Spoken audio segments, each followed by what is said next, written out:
Oh shit! That was almost going to tear up a lot of stuff. My crystals fell.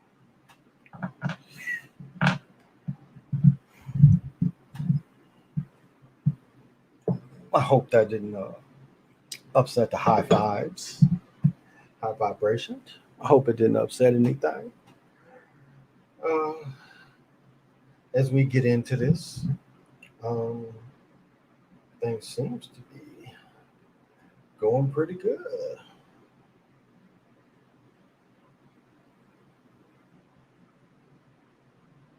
Looks like me. All right, there we go. There we go. Get it all together here.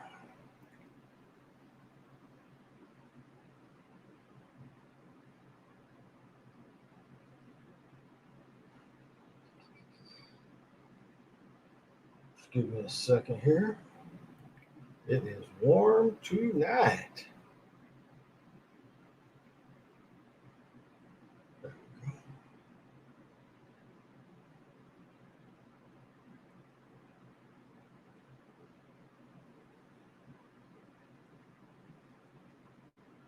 All right, I'm gonna get into it, man.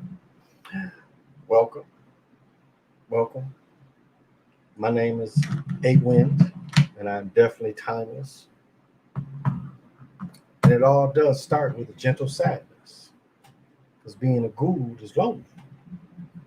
Being a Gould is misunderstood. Being a Gould, it's hard for you to understand everything that's around you. But yet we have to make some sense out of it.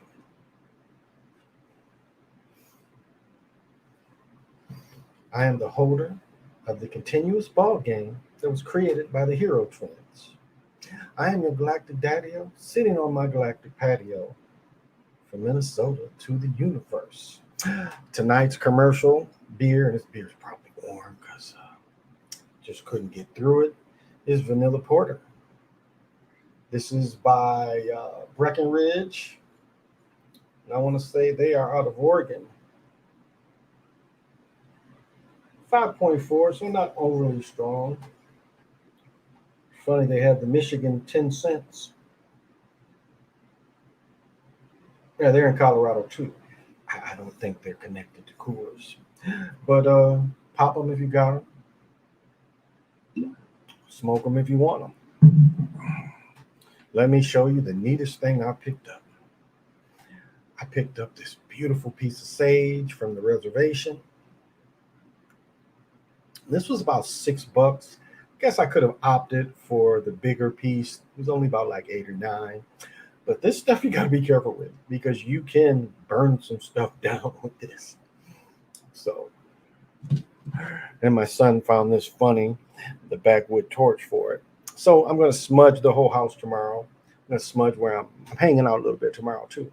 So I'm going to smudge where I'm going to. So.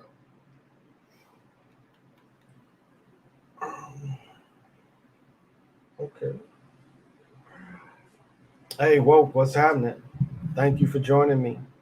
Yeah, Utah is out, and I got a couple notes that I'll bust out about that. Hey, Adam, Suns are Hawks. Now, I'm clip. The Sixers is gonna make it. The Sixers is gonna go through the Nets. The Sixers gonna make it. So, I'm still picking the Sixers, and it does look like. I'll tell you what though. Tonight, what they said tonight made me pause a little bit. The Spark were playing at the convention center. So 50 years they've never been to a conference final. Clippers. I mean, remember the Clippers started in San Diego with Bill Walton. They've never so this is all new. So even though Wilt never played with the Clippers, this will be the Wilt connection. When Wilt retired, because basically his knee problems, but Wilt was still playing well into his 50s. Magic has a story about Wilt dominating them at their peak, and he was 50. But Wilt tried to play with the ABA. The NBA went in there and stopped him. Wilt coached the San Diego Conquistadors of the ABA. So being that Wilt is associated with San Diego, that could be the connection. That could be connection between the Sixers and the Clippers because Wilt did coach San Diego. So I had thought about that earlier. But it's just like some things to see tonight. Let me see what's. Hey James, thank you for joining me. I'm feeling better tonight. I was I was put off for a week. They put me out for a week. I had planned on coming on last night, but last night stomach still bothered me a little bit, and I wasn't sick, and so that's odd that my stomach would hurt without feeling sick. I wasn't sick at all. I know in the past, my son and maybe even me when I was younger suffered a little bit from Crohn's disease, but I'm not sure. So I ate some crackers. That's why I'm kind of just sucking on this beer. Woke says it's going to be the Bucks versus the Suns. Nah, that's two small markets. Even though the Suns is nice, I couldn't know. I still don't think the Bucks is going to make it. I look at the Bucks as the same way as I look at Utah. It's the same thing. The Bucks, I don't think they're going to put them in. Getting up here tonight. What's good? Oh yeah, thank you, PJ. Yeah, I feel better. My stomach's a little better. I ate some crackers, so I'm feeling a little better. James, it was smooth. It was smooth going to bed early every night, not having to put content on. It was okay. Again, it's funny how certain stations will censor certain newscasts. But if that's what it is, hey, Overstand, thank you for joining me. And let me say this, I'm not going to show it, but this is, I'm sending this out to Barbara Grady. And Barbara, if you're on, re-give me, because I tried to take this in there before and they wouldn't take it. So I hope it's not. You see how much I taped it. So it's just a brick. Got them bricks. But I'm sending those crystals off to Barbara. And if you listening to this, make sure you resend me your, because they said before it was the wrong zip code, but I think that's the right zip code. So resend that to me if you can.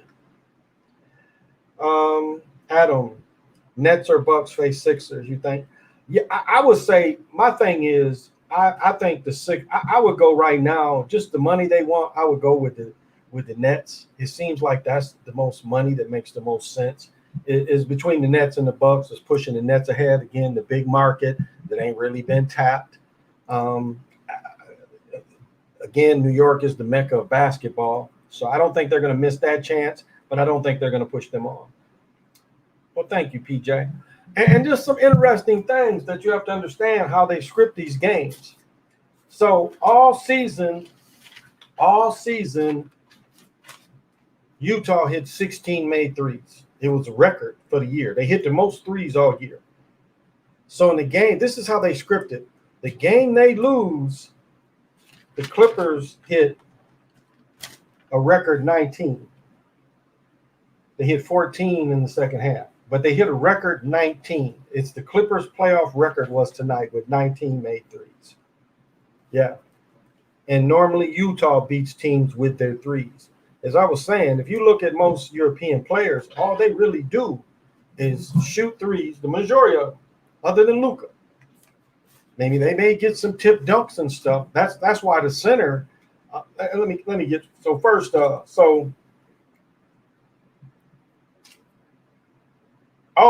did you notice? Did you notice when Jackson took Jobert to the hoop? Did you notice he did the high banks? It's some spots on the backboard you can put it. It don't matter how high they can jump. You can put it so high. Norm Nixon was the first cat I really noticed to do that, where you could put it like on top of the square and it'll drop down, and most cats can't get it. And that's what we saw to Jackson. So I talk about that a lot. But the high banks. But it was just but like my video I showed of Beverly. Beverly hit 2 threes. Now come on. Now you see him hitting threes, you can't believe what you're seeing. Man had 39. His season high game this year was 25. He never scored more than 30 at Florida State. Tonight he scores 39 in his second start in the playoffs. What's the odds of that? I mean, what are the odds of that? It's just not very great. The odds just aren't very great. And it's the video I missed tonight, and I don't like messing with hockey because they always give me strikes and they make me take it down. But Vegas was winning 2-1. 2-1. Third period. It goes behind the goalie. Nobody's in his zone. The zone is clear. It's just him.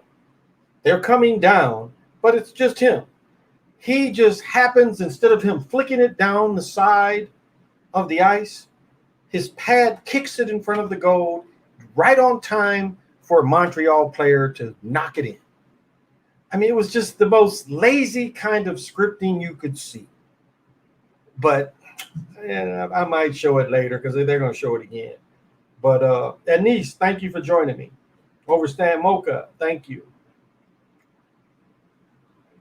Oh yeah, but that's the thing is, and this is what has happened. Is this is what they've allowed these European cats to do is these cats are allowed to have very limited games. I mean, Ghana's game is limited. His game is very limited. And my point about him is how many American players that limited get the opportunities that he gets. Let me give you a perfect example. If I'm not mistaken, Giannis was 19. Now we know that Kwame went in the league at 18. If you look at, and again, Kwame, so Giannis' rookie year, he played 22 minutes. He got to play 22 minutes a game. He got to play 22 minutes a game. Here we go. He got to play 22 minutes a game. He averaged 6.8 shots. In 24 minutes, he shot 41% and he had 4 rebounds. Now, I don't count this against Kwame's rookie year because he was 18. I look at him at the same age. Kwame Brown's, well, let's look at his rookie year. His rookie year, he only played half the minutes. He only played 14 minutes a game. He averaged 4.5 points at 38% shooting and 3.5 rebounds a game. But at the same age, when Kwame was 19, Kwame averaged 7.4 in 22 minutes and 5.3 rebounds. His shooting went up to 44%. So do you see, but do you see how look at his body. Look at his body. Who's going to let him play unless there's an agenda? Who's going to take the time to develop him? And they have 3 play. They have His older brother, Giannis's older brother, they got the guy from Villanova, and they got that other dude. They have 4 players from another country, mainly Africa. The 2 brothers and 2 other dudes. Dude from Villanova, and it was 1 other dude. I can't think his name. 4 people. But it's replacing American players. It's breaking American players' dreams because you're going over there picking people out of Africa. You're going all through Europe. You don't set up these leagues to get rid of American players. Now, yes, anybody who plays in minor leagues, you can get better and move up. Just look at how we started baseball in Japan after World War II. Same in Korea. We started baseball over there. By the 40s, mid-40s, 50s, they're playing pro baseball over there. All started by Americans. And again, that is one of our minor league things. When they go play in Japan, they go play in Korea, because during last year when they had the COVID, they were showing them games. That's why I did the video where they said if a dude can't hit the curve, they don't throw him the curve. Now, if you guys remember that from my other channel, they was bored. They was at home calling the game in Korea. And they clearly said that if a dude can't hit the curve, because that's bullshit. He might even been a little drunk. It's 4 or 5 in the morning. But he said, if a player can't hit the curve, then they told him not to pitch him curveballs. But my point is, they give these dudes a longer leash. They let them develop. But how did he develop when this dude can't do anything but dunk? Rebound, dunk, block shots. That's about it. Why was he kept around with that kind of skill set? And we know how they fix games for him. They make everybody go out the way. What they say, he ain't shooting any threes in the finals, because I think I'm one thing responsible for him not letting him shoot threes anymore. I kept showing their videos on my old channel. It showed all his shots is manipulated. He's got that hitch in his shot. It's not smooth. It's a hitch. Watch him do free throws. So that's my point. You want to, they demeaning Kwame Brown, but actually when Kwame coming out of high school, which is equal to Ghana's, they really don't have high school athletics over there, or college for that matter. They've got different level of pro leagues. He was about the same. And Kwame went on to play 12 years. Let me see. Ghana's and Ben Simmons play a lot. You know what? I read an article yesterday. The article was talking about if they had to do the draft with Ben Simmons again, would they pick him? Ben Simmons showed he couldn't shoot at LSU. Ben Simmons showed he couldn't shoot at LSU. What did they show? He was like Zion. When they showed Ben Simmons playing in an Australian league, the same league that Melo played in, what did they show him do? Zion moves, dunking. They ain't show him shooting threes. And that was my knock on Zion in high school. I'm like, where are the jump shots? Where are the mid-range? And now you got them taking him out on offense. 6'10" dude. I tell you what I like that Simmons did, though. He blocked Young's shot. Did y'all see that? When he blocked Young's shot, he caught it. And that's how easy it is to block Young's shot. I was like, they let him play there. That's how easy.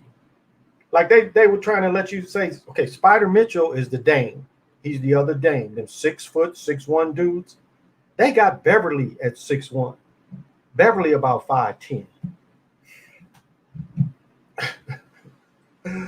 So, hey, so thank you for joining me. Key, thank you for joining me.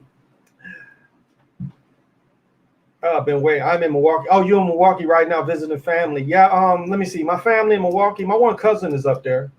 My female cousin, she moved to Mississippi, and her brother's, he drives trucks and he's in Arizona right now. But my one cousin is up there. He's in Milwaukee, and Milwaukee is only about, it's about 6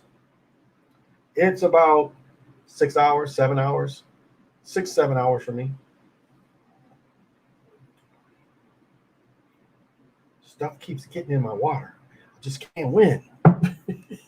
Just can't win. But I still think they're not gonna push him.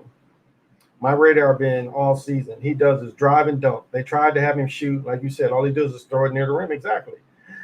Oh, yeah, of course they were not going to let the small market team. See, this was the thing is when they had Jordan against Utah, Jordan could carry. Jordan could carry the small market Utah. Who they got to really carry it? I mean, they took a beating in years. Look at the ratings the years they let San Antonio. Look at the years they let San Antonio win. Even the years they let the last Detroit, the Ben Wallace ones. Hey, Ciova, thank you for joining me. Utah gave up the booty tonight. Yes, they did. Yes, they did. Man, I must be really behind. Oh, there he is. Okay. Yeah, they did. Yeah, he did give it up. And again, it's the one dimensionist. Did you see my message about the Luca movie? Yeah, I hadn't heard about that. That's interesting. That is interesting. Yeah, nobody wanted to see Utah. Players don't even like going there. I've said before, to go in bars, you can't just go to the bar and drink. You have to be sponsored. Somebody got to write your name down. Wait a minute, you got to go get some ugly chick. Like, will you sponsor me?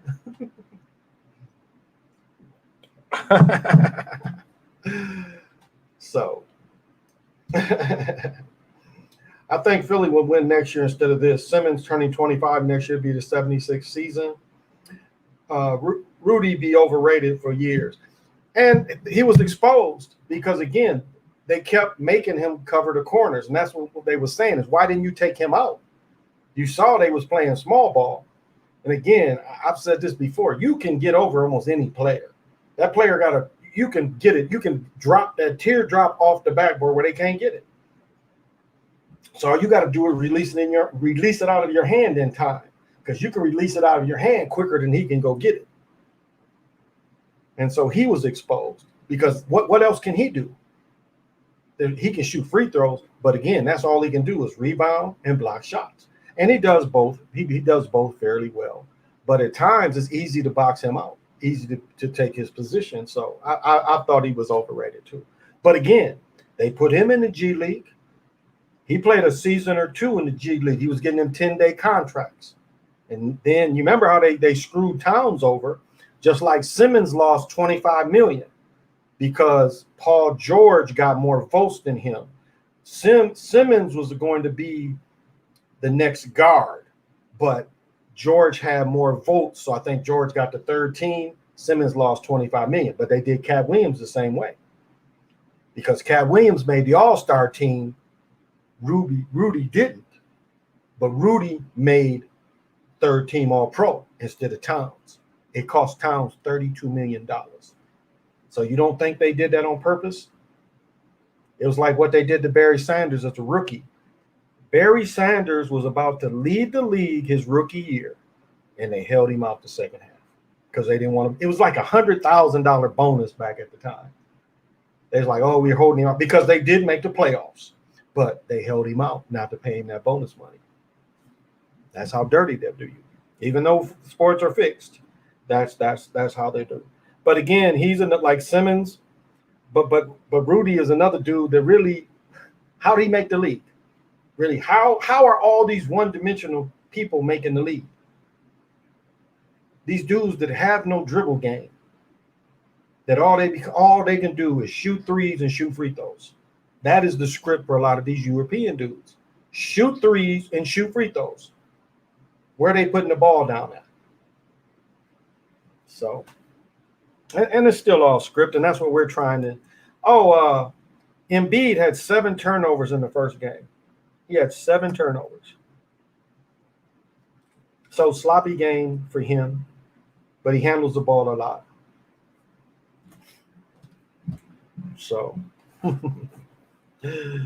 the hockey game was the worst. Hockey was the worst. That goal, and then they end up losing. I think Philly will win. Okay, could you come back from the MJ, could you come from across the globe to see him play? Who besides Kobe did that? Yeah, yeah, that's right. You're not going anywhere to see them cats play.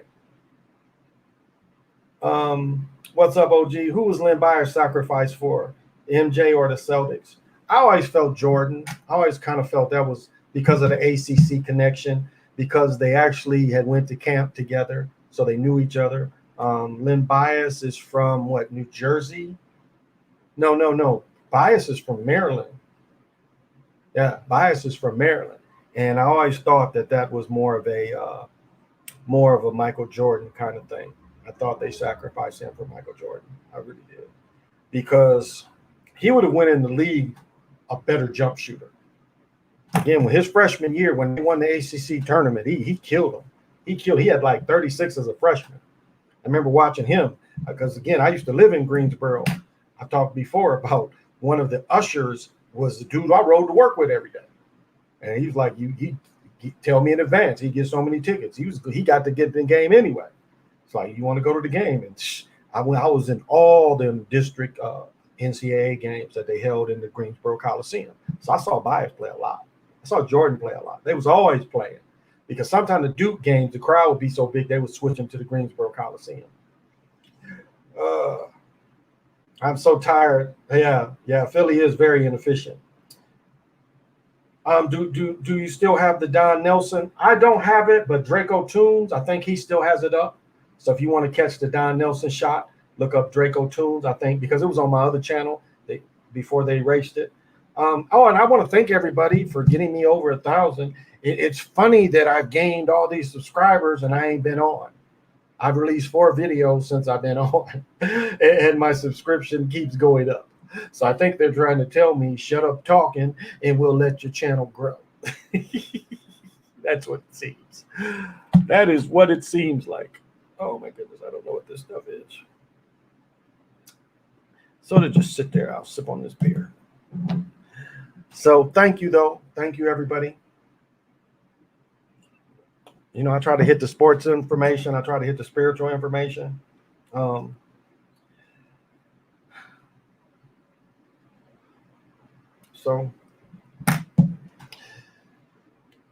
like, I'm a big hockey dude, so the hockey thing was amusing. It was just amusing. If Hawks eliminate Philly, wouldn't it promote Trae Young? They want to promote the young players. Yeah, but they got Seth Curry. So if you really look at it, whose name is the average fan going to gravitate more towards? Is they going to gravitate more to Seth, that went to Duke and still got the Curry name of the daddy and the brother, or Young? I mean, maybe in a few years, but right now the bigger name is Seth. More people want to see Seth play than Curry. So, I mean, excuse me, than Young. So I would say that. Bias, Maryland, Jordan, North Carolina. Yeah. Jordan is from Wilmington.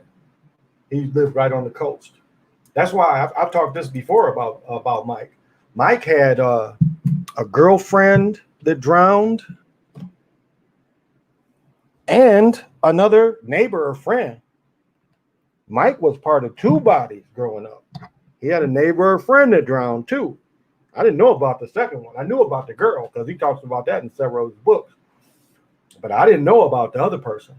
So 2 people drowned because Wilmington's on the ocean. Plus, you know, Wilmington, everybody was talking about Tulsa, but Wilmington was one example where they took over the government. The White League took over the government. They removed the government. They removed all the brothers that was in government and took it over. Look that one up. That's why I hear some of these dudes saying some of this stuff ain't real, where they turned the government over. And North Carolina reinstated basically slavery. That's why slavery is not what you think. I have a picture. I can show you a picture from 1848 of my great-great-grandfather and my great-great-grandmother from Mississippi.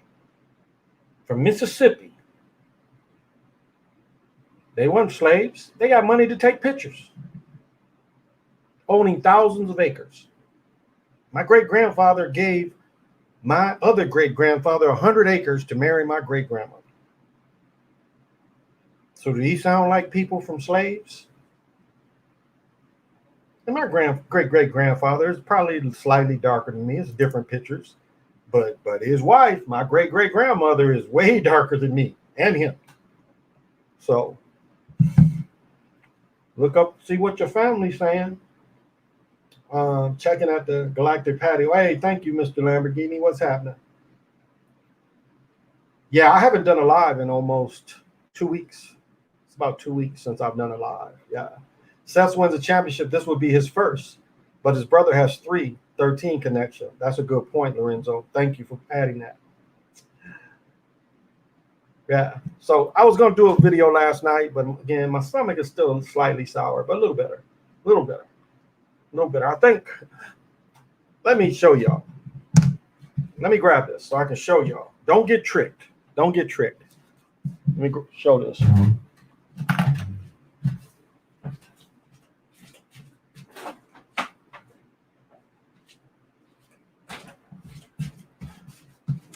Now, if you go to Milwaukee, they talk about this stuff here. I think a brother and a sister own this. But if you go to Wisconsin, they only sell this beer in Wisconsin. I think it's a 4-point-something beer. I think this is what hurt my stomach. But this is supposed to be, you can only buy this in Wisconsin, so a lot of people, I've had it before, but a little better than the Pilsner because they don't use the rice, but I think this is what hurt my stomach last night. My mother was in Wisconsin because Hudson, Wisconsin is the border town. We got like Woodbury and then goes right into Hudson. So it's about 40 minutes from where I live, roughly, to the border. And they only sell this. So a lot of the border towns sell this stuff. It's like people going to start going to get fireworks because fireworks are still sold in Wisconsin. They don't sell fireworks here. Well, they sell the fountains, but they don't sell the shit that'll blow up here. They sell it in Wisconsin. So a lot of people are going to be going. They used to bust people, but they don't care. When I almost blew myself up a couple summers ago, that taught me a lesson. Them same times when Pierre Paul blew up his fingers, I had some mortars. When they was in the street, they was fine, but I was in the backyard because I was kind of competing with some neighbors. So I tried to use some bricks. I had these one balls where it's a mortar and one would come off and go to the left and one would come off and go to the right. And it's like, boom, boom. Yeah, I put it on some bricks. That shit, I was about probably 8 feet, 10 feet from seeing something explode blue near me and something explode red near me. I mean, it exploded right there where I was. I just backed up enough. So ever since then, you have to, if you do fireworks, you got to pay attention because you can get hurt. Because like an M80 is a blasting dynamite cap. You can't really get that dynamite cap M80s like when I was younger. But an M80 was that's what you put in the dynamite to make it blow up was M80s. Because just the dynamite itself ain't gonna blow up. You've got to have something to ignite it. So you put the M80 in it, and that's the thing that would have a line. So when you see the movies where they just lighten it, well, somebody already put the blasting caps inside of it. Like Clint Eastwood, and they was lighting them and throwing them at motherfuckers. Well, somebody got to put that cap in there. So, and dynamite ain't that easy to get. What do you think? I really can't tell what the NBA has in store. Yeah, Gray, it's kind of interesting. Walker did not play as good as Isaiah Thomas. I mean, if you look at it, he did not play as well. Injury prone. And that's what happens to dudes, my size, 6 foot, 6'1". Spider Mitchell. I don't know. Before, when Spider Mitchell slipped and fell, I don't know if y'all noticed that, but the last 5 minutes, he was already limping. It wasn't fake limping. He was limping. He was already kind of banged up. And he's been, he had the ankle trouble. But small dudes get banged up. That's just the way it is. Your body, and a lot of these dudes just don't work out enough to make their body strong. They work on the injury, but just to make your body strong, a lot of basketball players just ain't into that. A lot of players ain't into what Jordan did. A lot of dudes think it throw off their shots. The key is just shooting all the time. So, but I still don't understand why they gave up a first round pick. What did they give the pick up? Again, they made the playoffs, so it's going to be the 20-something pick. It's going to be out of the lottery. Boston's pick will be out of the lottery. The lottery only goes up to 14, 15 players. think it's only 14. I think it's only 14 positions that's considered a lottery pick. So they gave up a 28, 27, 26 first round pick, but for Hartford and that other dude, I ain't get that part. But they would have taken anybody. They owe Kimba $72 million. So, and remember, most basketball contracts are guaranteed. They were saying they was thinking all 54 of his million was guaranteed. Normally, basketball contracts are guaranteed.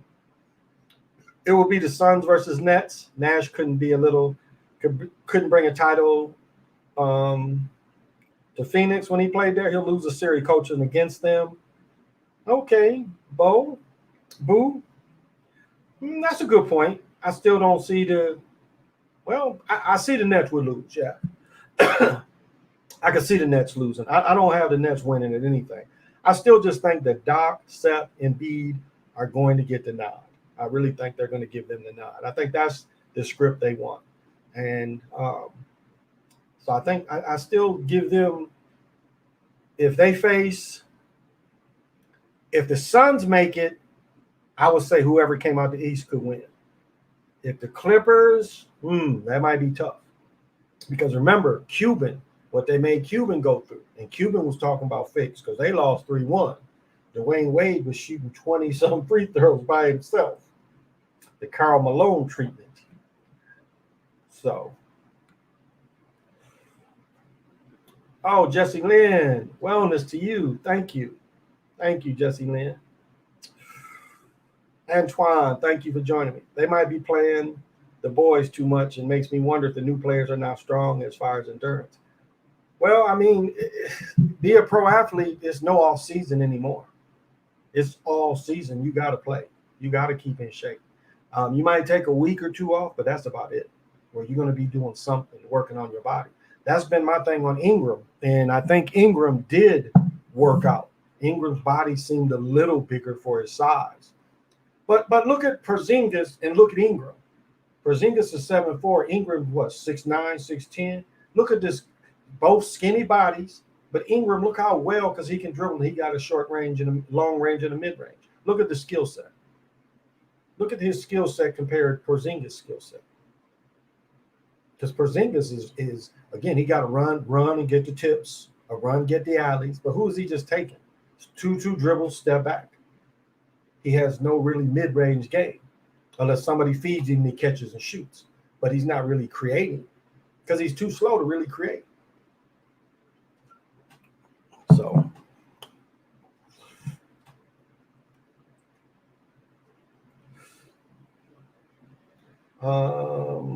heard Anthony Davis talking about how he takes a full month off after the season to let his body rest. And maybe that's why he's always hurt. You got to work out too, though. I mean, a month off, okay, I can see taking a month, but most dudes be doing something. Most dudes, if you take a month off, then most dudes would still run. Or if you had a knee injury, then you're going to start rehabbing. But working on you just can't. That's a long time to get out of conditioning. And LeBron still is not on the Olympic team. Him and Davis are both. I would say Davis less likely, but LeBron is technically on the Olympic team. So we're going to see already the gears in the stores. Marshalls had a bunch of Bugs Bunny gear, Space Jam gear. There was a jean jacket. It was like a Nike pullover zip-up jacket that they had at Marshalls already. So the stuff is in the stores.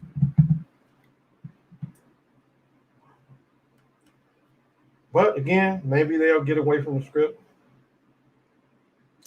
The full month off practicing these scripts. But they're used to it.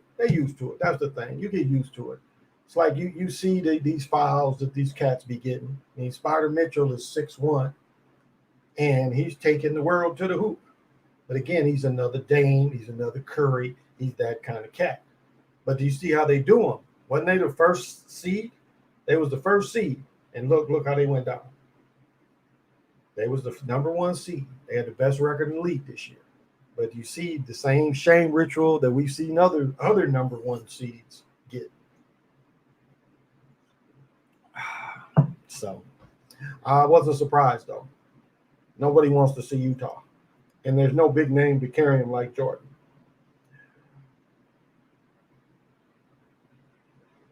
Yeah. So they gave him a lot of the magnets tonight. They definitely did.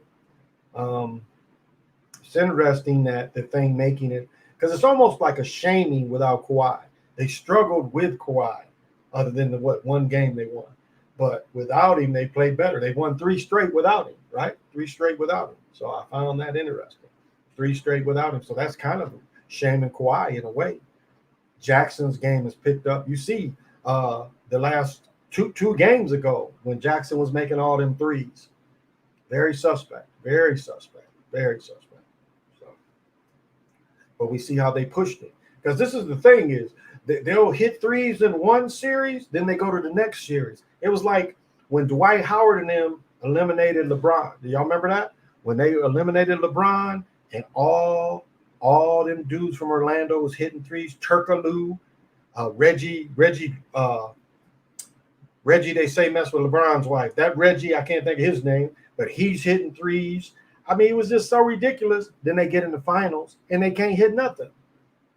The same team that put LeBron out, everybody shooting so hot from the threes, when Dwight Howard might have been the MVP and he was definitely the defensive player of the year. All of a sudden, they hitting threes against Cleveland. They can't hit threes when they get into the finals. Well, that's how they do the script.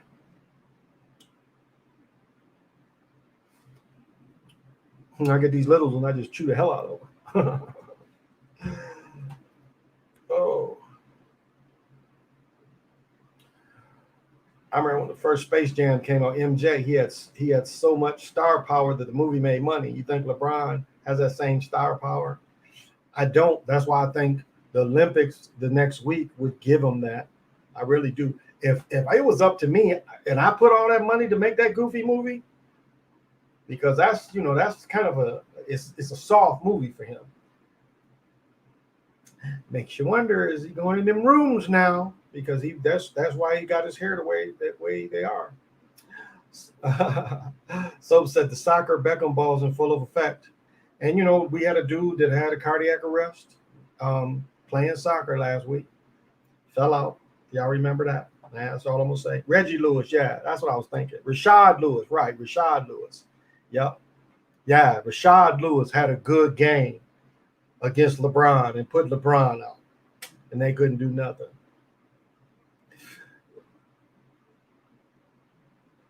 Yeah, you check out Isaiah Rashad or Freddie Gibbs. No, I ain't checked them out. Isaiah Rashad or Freddie Gibbs. No. Freddie Gibbs of the singing group? Freddie Gibbs? I don't know which Freddie Gibbs. Isaiah Rashad is somebody? No, I haven't heard of Isaiah Rashad or Freddie Gibbs. I haven't heard of them. I have not heard of them. Hit me. Tell me what's going on with them, because those are names I don't know. Oh.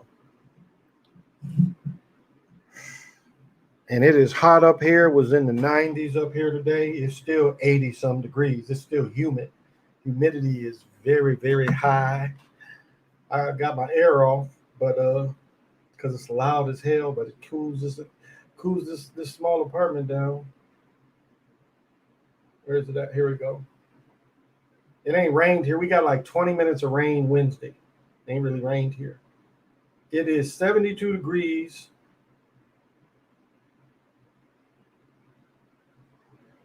%, humidity. Earlier in the day, it was 61%. So still pretty sticky. Even at 40% humidity, it's sticky. It is really sticky.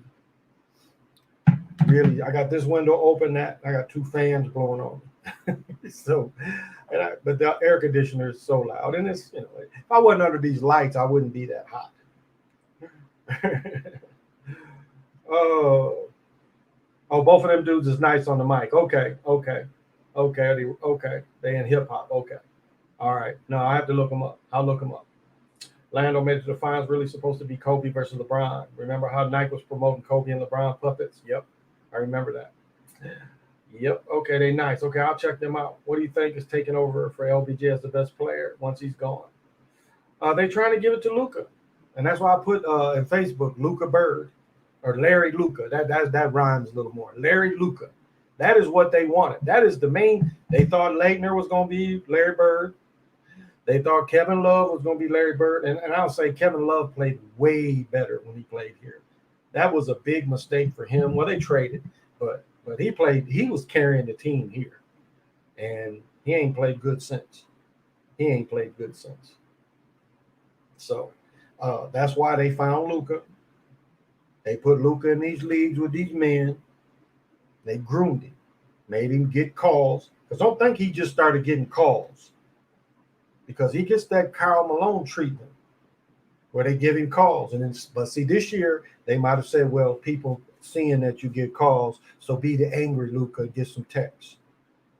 Because he goes to the hole expecting to get the call. And a lot of times they wasn't calling it for him this year. And then they rubbing his face and shit by not letting him win, which is the script for him. It ain't his time. But that's what they want out of him. They will put him above any other player in the league right now. I would say look at and Ball who only played 40 games made it over Edwards. Edwards played in 70 or 72 games. It's no way you can justify Ball being rookie of the year. No way. You missed 30 some games and you still get rookie of the year. That was a slap in his face. But they gave Edwards all rookie.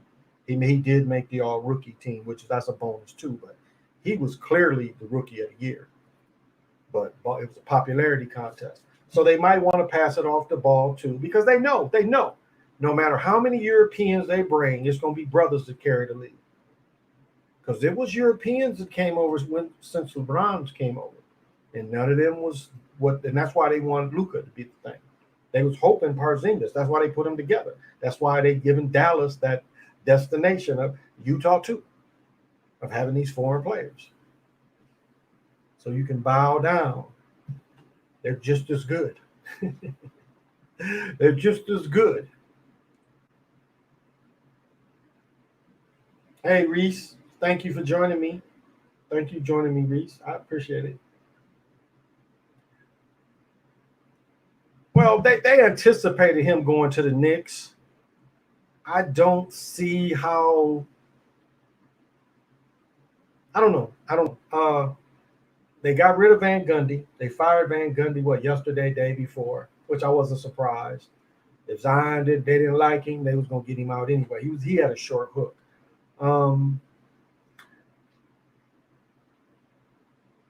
They've had a chance to take that team out of there. They seem to want a team down there. I mean, they gave that team. Remember, they gave that team to the owners of the Saints. The Saints owner that recently died. His wife owned all that. So they want a team down there for some reason. No team. The Jazz was originally there, and the Jazz didn't even do. The ABA team, the Buccaneers. Was it New Orleans Buccaneers? I think it was called. I used to have all that gear. So Tatum is an MK athlete. Yeah, Gray. What's interesting is you could really look at who plays in the McDonald's games and see who all the MK athletes are.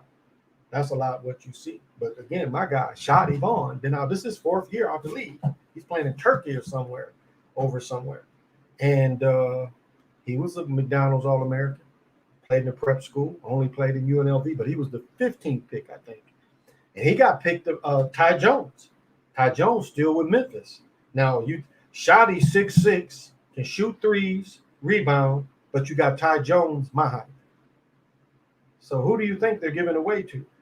They pushed Shotty Vaughn out the league and kept Ty Jones. Ty Jones didn't get drafted to like the 30th spot after winning the national championship. Wins a national championship, Shotty still, because I think Shotty was whatever league UNLV is, I think Shotty was freshman of the year in that league. And now Vincenzo has his spot, basically. A dude who only 6'4", 6'3", 6'4". But see, he won a title. Now they shitted on Ty Jones for winning the title, but Vincenzo gets a spot where Shotty can't even be in the league. Number 1 pick for the Bucks, 15th player pick, getting out the lottery. But how do you justify that? How can you just give up on a number 1 pick like that? Mark, what's happening? Thank you for joining me. Do you think there's too many AAU games for these kids to be playing? I'm going to say it like this. And one thing you have to understand.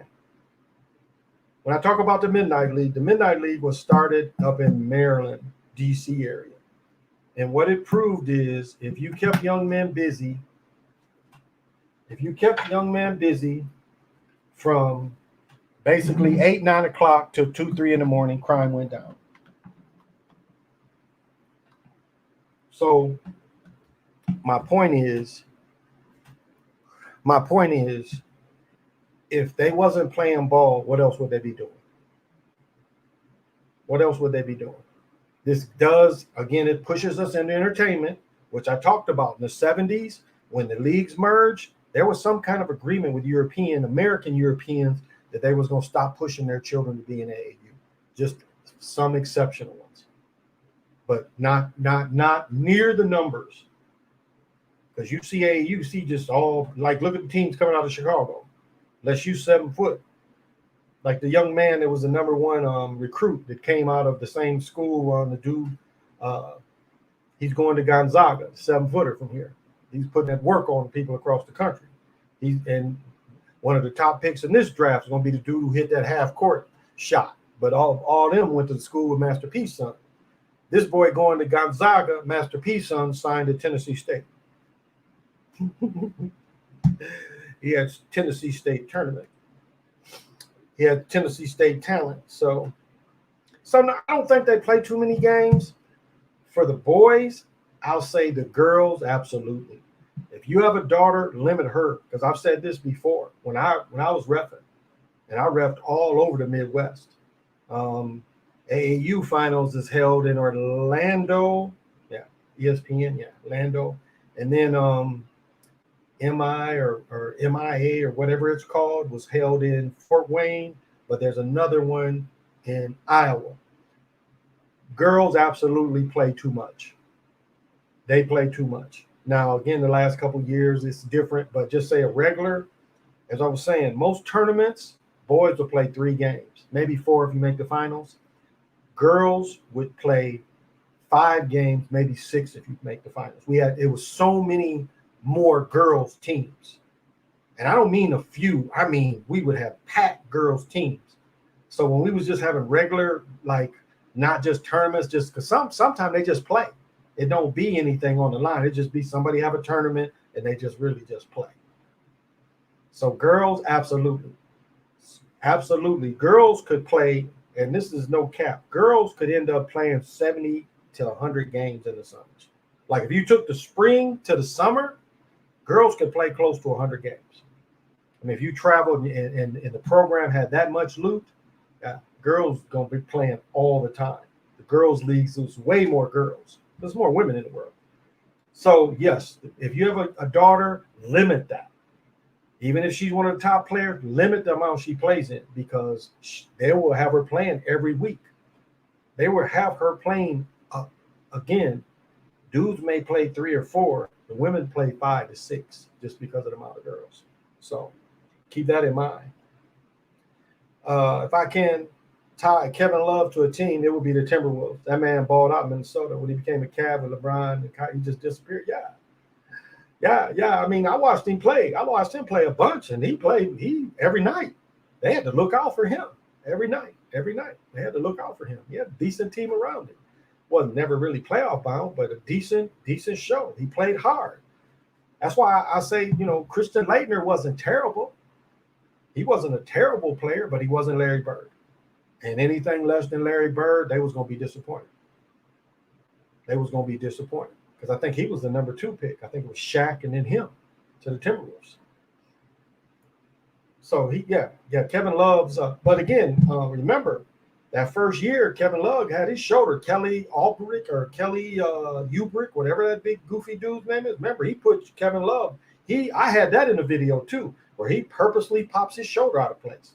He catches that arm and pins it, and Love doesn't play in the finals when LeBron and them lost that first year to Curry. He didn't play. And he was injured on purpose.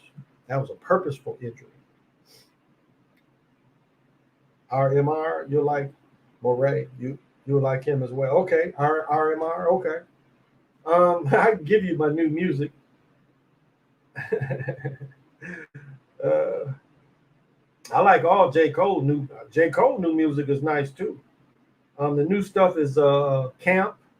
It's a dude named K Camp. I kind of like his stuff. To You, Mariah the Scientist, um, His and Hers, Internet Money, Don Tolliver. I like that. I like Don Tolliver. I think he kind of smooth. My son said I shouldn't like this dude, 42 Doug, but that 42. But he got Maybach, which is kind of sweet. And then Rio James. And then Moray is singing on My Life with J. Cole. So, music is fluid. And then on the same thing, I got Mr. Magic. I got Take Five, Grover Washington playing Take Five. So I like a little bit of everything. I got some Jackie Robinson right here. To Be Loved, So I like a little bit of everything.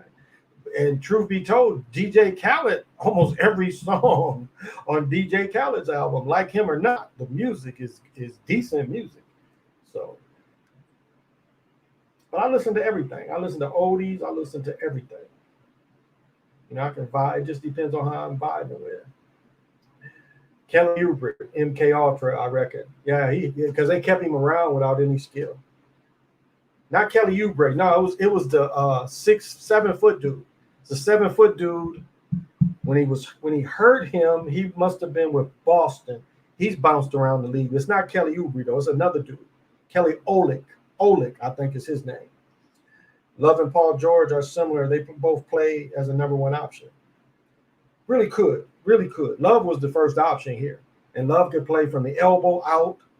And playing with LeBron, being the third option, it's hard.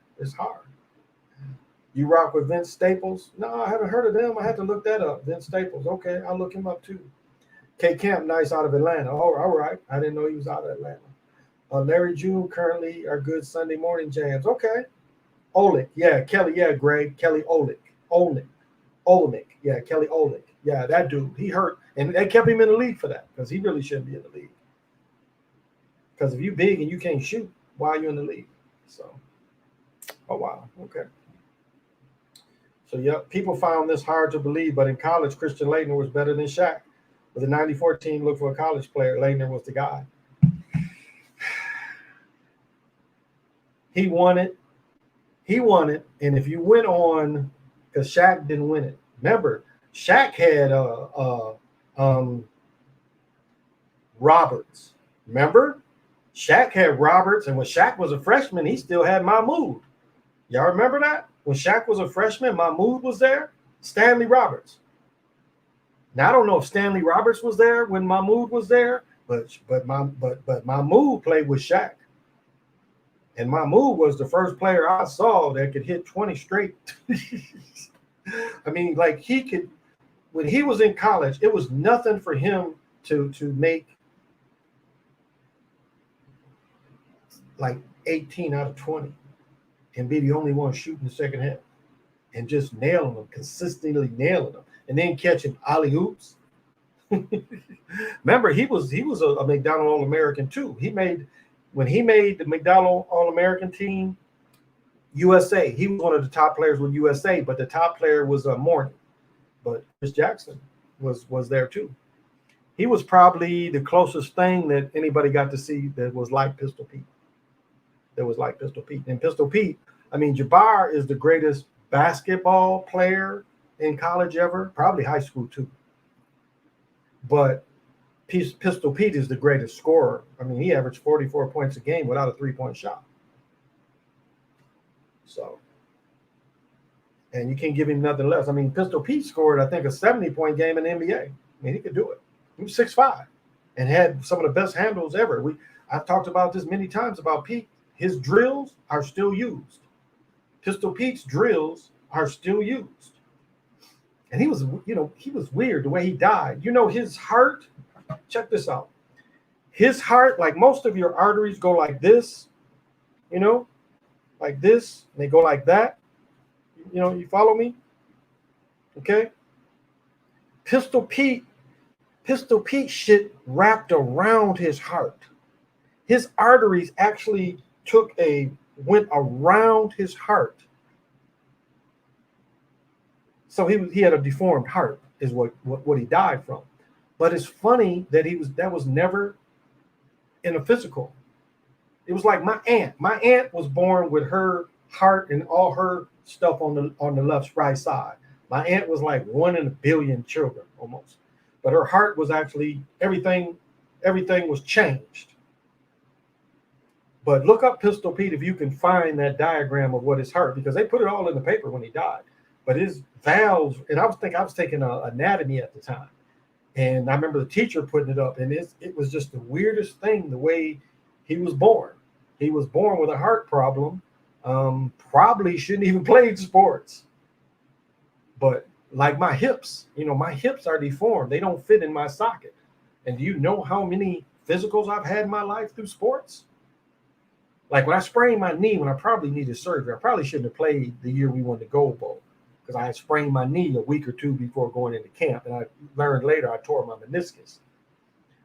But they just said I had loose knees and they taped it. And then at the end of the year, I stopped needing the tape. But up until that point, I am a receiver getting my knee taped from here to here. Do you understand? My knee is taped from here to here. And I was still the fastest receiver. Lonnie got hurt. So Lonnie ran a 4.2, but Lonnie was hurt that year. So I was still the fastest receiver. Not faster than Lonnie, I wouldn't lie, but I was still the fastest receiver with my knee that heavily taped.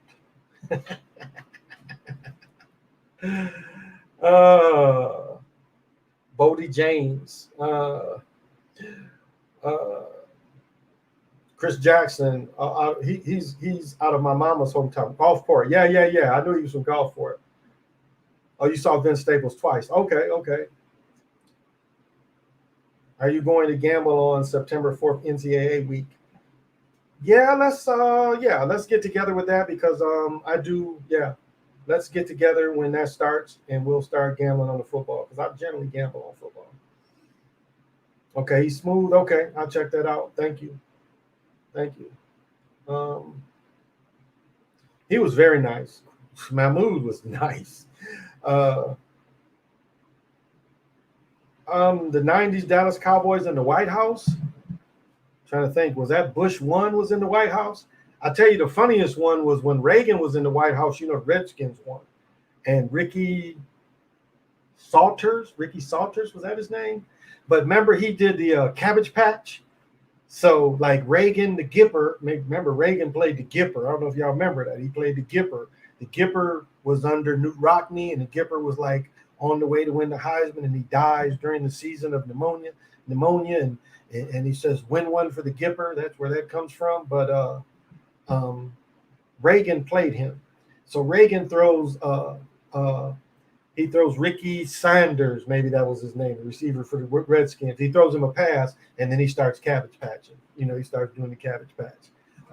The Cowboys teams, the 90s, well, you really got to back up to what made that team, which was the stupidest shit ever. It's like, if anybody, Herschel Walker has the record for the most yards in the season when he played for the New Jersey Generals. Because Donald Trump brought him in. He brought Flutie in, and he gave Flutie a bunch of money, and he gave Herschel Walker. But from watching Herschel Walker play, he didn't have any fake you. Now, when he played in Georgia, it was a couple dudes had angle on him. He just blew by him. But he didn't have any of that make you miss. He was just a straight back. And so when he was with Dallas, Jimmy Jones saw that this is just a stiff dude. They ain't making nobody miss. So if the blocking ain't perfect and he can't just sprint down the field, he ain't making anybody miss. He's just a straight speed dude. But he had none of that. Nothing. He wasn't elusive at all. And so they gave him up, and they gave him 7 picks? They gave him something like 3. They got Irving, Aikman, and Smith from that deal. It was one of the worst deals ever. And then when he came here, he's still the same old stiff person. They used to get his house, like here, there's a bunch of houses on the Mississippi River. He rented one of them big old houses on the Mississippi River. And people would go look at the Herschel Walker House. Like, why? Why? Seen a bunch of these old houses before, but yeah. So I don't really know the rest of the story other than that's what Minnesota gave up. Minnesota gave that team to them. It was allowed. I don't really remember hardly them going to. It had to have been Bush. Bush won, like when they won the first one. So I don't really remember a lot about that. Um, but like, this is the thing. This is the thing that was allowed. That changed. Is it used to be when the Republicans was in office, people made money. Everybody made money. That's why the dope dealing was let go. A lot of it was let go. Like you look at like that. Watch that documentary on the cocaine cowboys, and they talk about the construction that went on in Miami. A lot of what you see Miami was done in the late '80s, early '90s with that cocaine money. They ain't tear them buildings down, did they? They ain't getting none of them bankers for money laundering. But that's what built modern Miami was drug money, and nobody can debate that. So under Reagan, it was anything goes. I mean, Snowfall, the TV show Snowfall is under Reagan. Reagan was still wanting to fight the communists, so he said it's okay, and look what happened to Oliver North. I don't think he ever went to jail. And then they put him on the TV show. So, but the Cowboys, like, was Emmett Smith the best runner ever? Not very elusive, little dude. Now we talking about MK Ultra athletes. You know, what's his name? Chris. The NCAA. He's one of the football announcers for ESPN. He used to do 20 years ago. He used to be on ESPN doing a high school show. And the high school show always did the top high school athletes. Chris something is his name, but he's one of the football announcers. But I remember watching Emmett Smith before he went to, because he played for the Gators, before he went to the Gators. And they was already highlighting him. So they had already chose him. And again, with that size, I mean, do you think, I mean, my knock on Barry Sanders is Barry Sanders ran backwards. He has the most yards of any player running backwards. If he would have just fell down, he could have been the all-time leading rusher. But he wants to, juke, run backwards. Smith wasn't that cat. Smith would just hit the hole and accelerate. He could break through tackles too, but he really wasn't making people miss. But he had the best line. So you look at the comparisons. What could have Barry Sanders did with that Cowboy team? He couldn't have caught the ball because he refused to catch the ball. So Booker was living with his daddy in Grand Rapids, though. Modern version of him, both from Mississippi Gulf Coast. Only difference is they both from counties. Booker came from Moss Point in Jackson County, and then Booker moved with his daddy in Grand Rapids because his daddy was in charge of a lot of the AAU, and so he moved with his daddy. I think 10th, 11th. So his daddy lived in Grand Rapids. But that's a good point. Bigger dude, though. Bigger dude, but I'll say this. Bigger guy, Booker's bigger, because Mahmoud is probably only 5'10", 5'11", but again, he was catching alleys in college. Very athletic cat. Dunk easy. So in that regard, very similar. But some of the best handles ever, he probably doesn't get credit for that. He's having some of the best handles ever, too.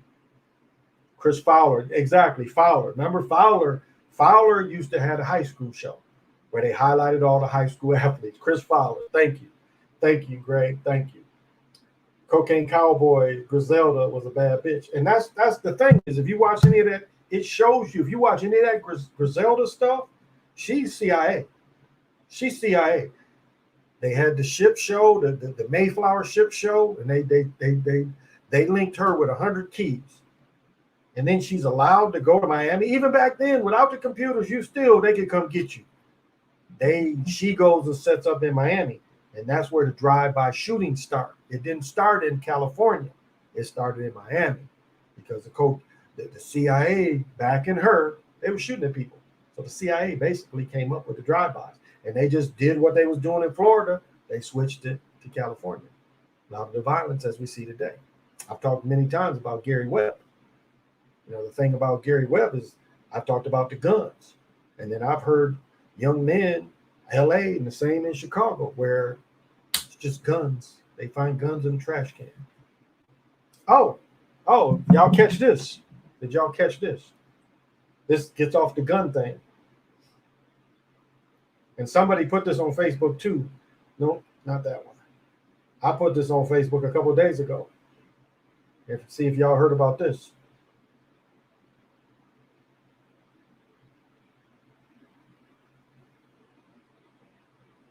Right here. Some stolen U.S. military guns used in violent crimes. Did anybody catch that on the AP? Pulling a pistol from his waistband, the young man spun his human shield toward the police. Don't do it, a pursuing officer pleaded. The young man complied, releasing the bystander and tossing the gun, which skirted across the street to the hands of the police. They soon learned that the Beretta had a rap sheet, bullet casings linked to 4 shootings, all in Albany, New York. There was something else. The pistol was U.S. property, U.S. Army property, a weapon intended for use against American enemies. The Army couldn't say how its Beretta got to New York until the foot chase. The Army didn't even realize that someone had stolen the gun. Remember, they fired a bunch of people in Fort Bragg. Somebody lost the M16 or AR. They lost the AR. No. Yeah. So we see CIA involvement already. These guns, CIA guns. And let me see let me see if this picture. Okay, the picture is not with this. It was a picture showing a gun case empty. So they can't say. It's like before 9/11, they said $1 trillion was missing, and then they blew up the part. Our old government blew up the part that would have been the Pentagon chasing that money. They eliminated the chase by erasing all the evidence. The Armed Services and the Pentagon are not eager for public to know this. In the first accounting of its kind in decades, Associated Press investigation has found that at least 1,900 U.S. military firearms were lost or stolen. Like last year before COVID, some dude lost his machine gun. How do you lose your machine gun? You're going camping. How do you lose it? You don't lose it. Somebody stole it.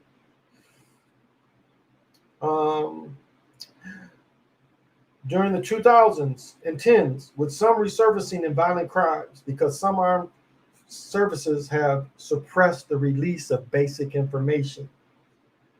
So the AP's total is certain is an undercount.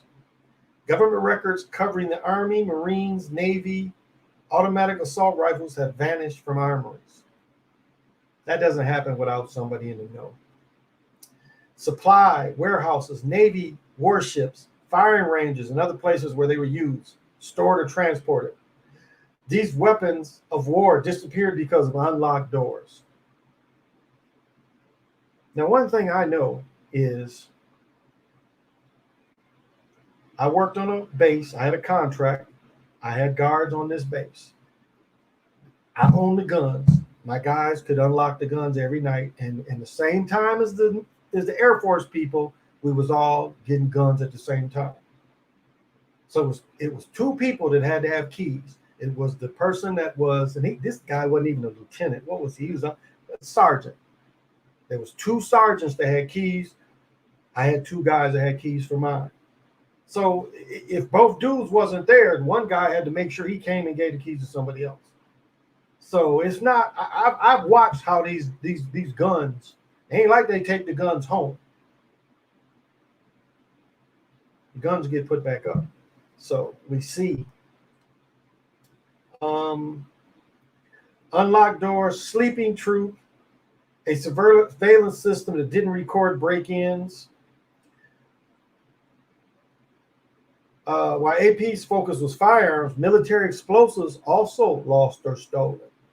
Explosives, including an armor-piercing grenade that ended up in an Atlanta backyard. An armor-piercing grenade ended up in somebody's backyard. You know, if you hit a car with that,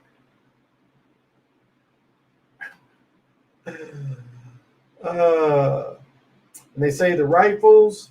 So from 2010 to 2019, 1,100 rifles, almost 700 handguns, 74 machine guns. We're probably talking about M30s type heavy machine gun. 36 grenade launchers, 34 rocket launchers, mortars. Do you know what a mortar can do? Elite units are not immune. A former member of a Marine Special Operations unit was busted with 2 stolen guns. Navy SEAL lost his pistol during a fight in a restaurant in Lebanon. So, right here shows you. Right here shows you.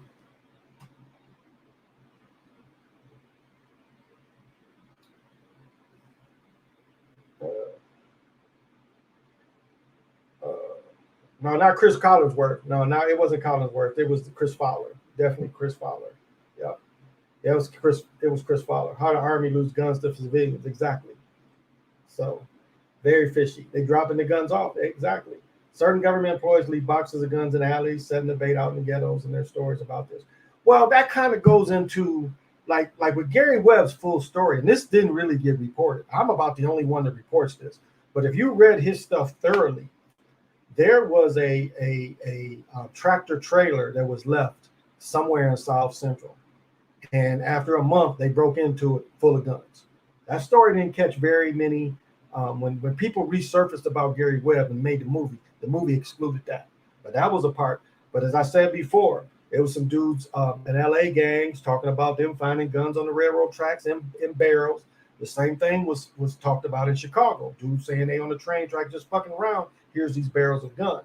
Now, what you're saying, what they do is, it was like what they was doing with the Nike shoes, is they was doing sting operations, putting the shoes there and then seeing who was breaking in to, to arrest them, which is entrapment. But yeah, but a lot of times they supplying who they want. They're supplying who they want. Hey Sean, thank you for joining me. Yeah, so I mean this is why the violence is so out of control. And that's why we're such under attack here in Minnesota, is because they saw the power of the 15, 16-year-olds. Because this is who hit the streets on their asses. This is who's burning that shit down. But it's mainly that group, that energy. And so we know how the government works. The government wants that energy for them. So the government's stepping in, sending them informers. And now, and this is the thing, a lot of the protesters that say defund the police was people living in suburbs. Wasn't the people living in North Minneapolis. And that's who they made suffer. I've talked about the South Side many times. They don't even go in that Florida area. That's why where this young man got killed on the parking ramp, 2 weeks ago, right before they took me off. I think I talked about that a few times. The young man wanted for a gun charge under Jeff Sessions, because they're the way they're prosecuting people. Because Obama was saying if you got caught with a gun and it wasn't in a violent crime, they wasn't prosecuting. Jeff Sessions had the job 6 months, and he passed that through, where all federal gun charges are now, they're going after them. So one poor brother, 10 years, nothing on his case. Sessions comes in and says, go after their asses. Even though you got a gun and you're a felon, but not in a crime. That's one thing Obama abolished. Under Trump, hiring Sessions' ass. That's the thing. And so that's what they got that brother here. They killed him, which makes no sense. It's like, did they follow him all the way up? Because he got killed on top. And so they was, I bring this up because they was going back and forth trying to close that part of the street. The people would block the street off. The cops would come and unblock it. People would go back. So they've been kind of protesting over there where he got caught. They ain't really protesting the young man that got killed, the snuff film on the video. They're not really protesting out there anymore at Brooklyn Park. Brooklyn Center, Brooklyn Park, one of them. They're not protesting that anymore. But this young man that got killed in town. But again, like I mentioned, where Floyd got killed, within a mile or so is $1 million mansions around Lake of the Isles and Lake Harriet. You think crime has dropped in that area? So you're telling me a mile up, you won't police. But you policing around them. Ain't nobody breaking in them homes. And this area is all pretty much together. You ain't breaking in none of them homes. That's why you see park police, because them parks is they control, the police control the lakes. The park police. We got transit police, we got park police, and we got regular police.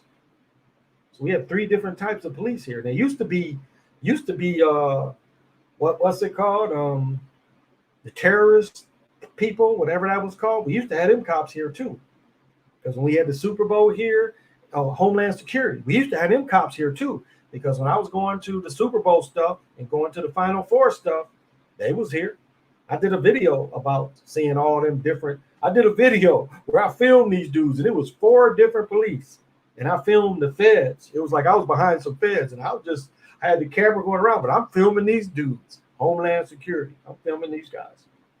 And it was a I don't know what happened to all them cops during the riots. It was an army. You would go downtown Minneapolis, it was an army. You go to when I went to see the Vikings, because the Eagles was here before COVID. Saw the Vikings and Eagles, because I grew up loving the Eagles. It was so many police, it's unbelievable. As soon as you get off the train and you start walking up, they want to see your ticket, which is easy to get. It's cheap to jump on the train, but they arrest. And if you ain't got a ticket, they arrest your ass and write you a ticket. They'll write you a citation. A damn $2-3 train ticket could cost you $100 ticket for not paying. So it was an army of police here. You think some of the first protesters were informants to tell the kids to go burn? No, it was organic. It was organic. However, remember the dude in black. It was a dude in black, and there was the first store looted wasn't the Target, was Action Auto Parts. He's breaking the glass. It was nothing looted before then.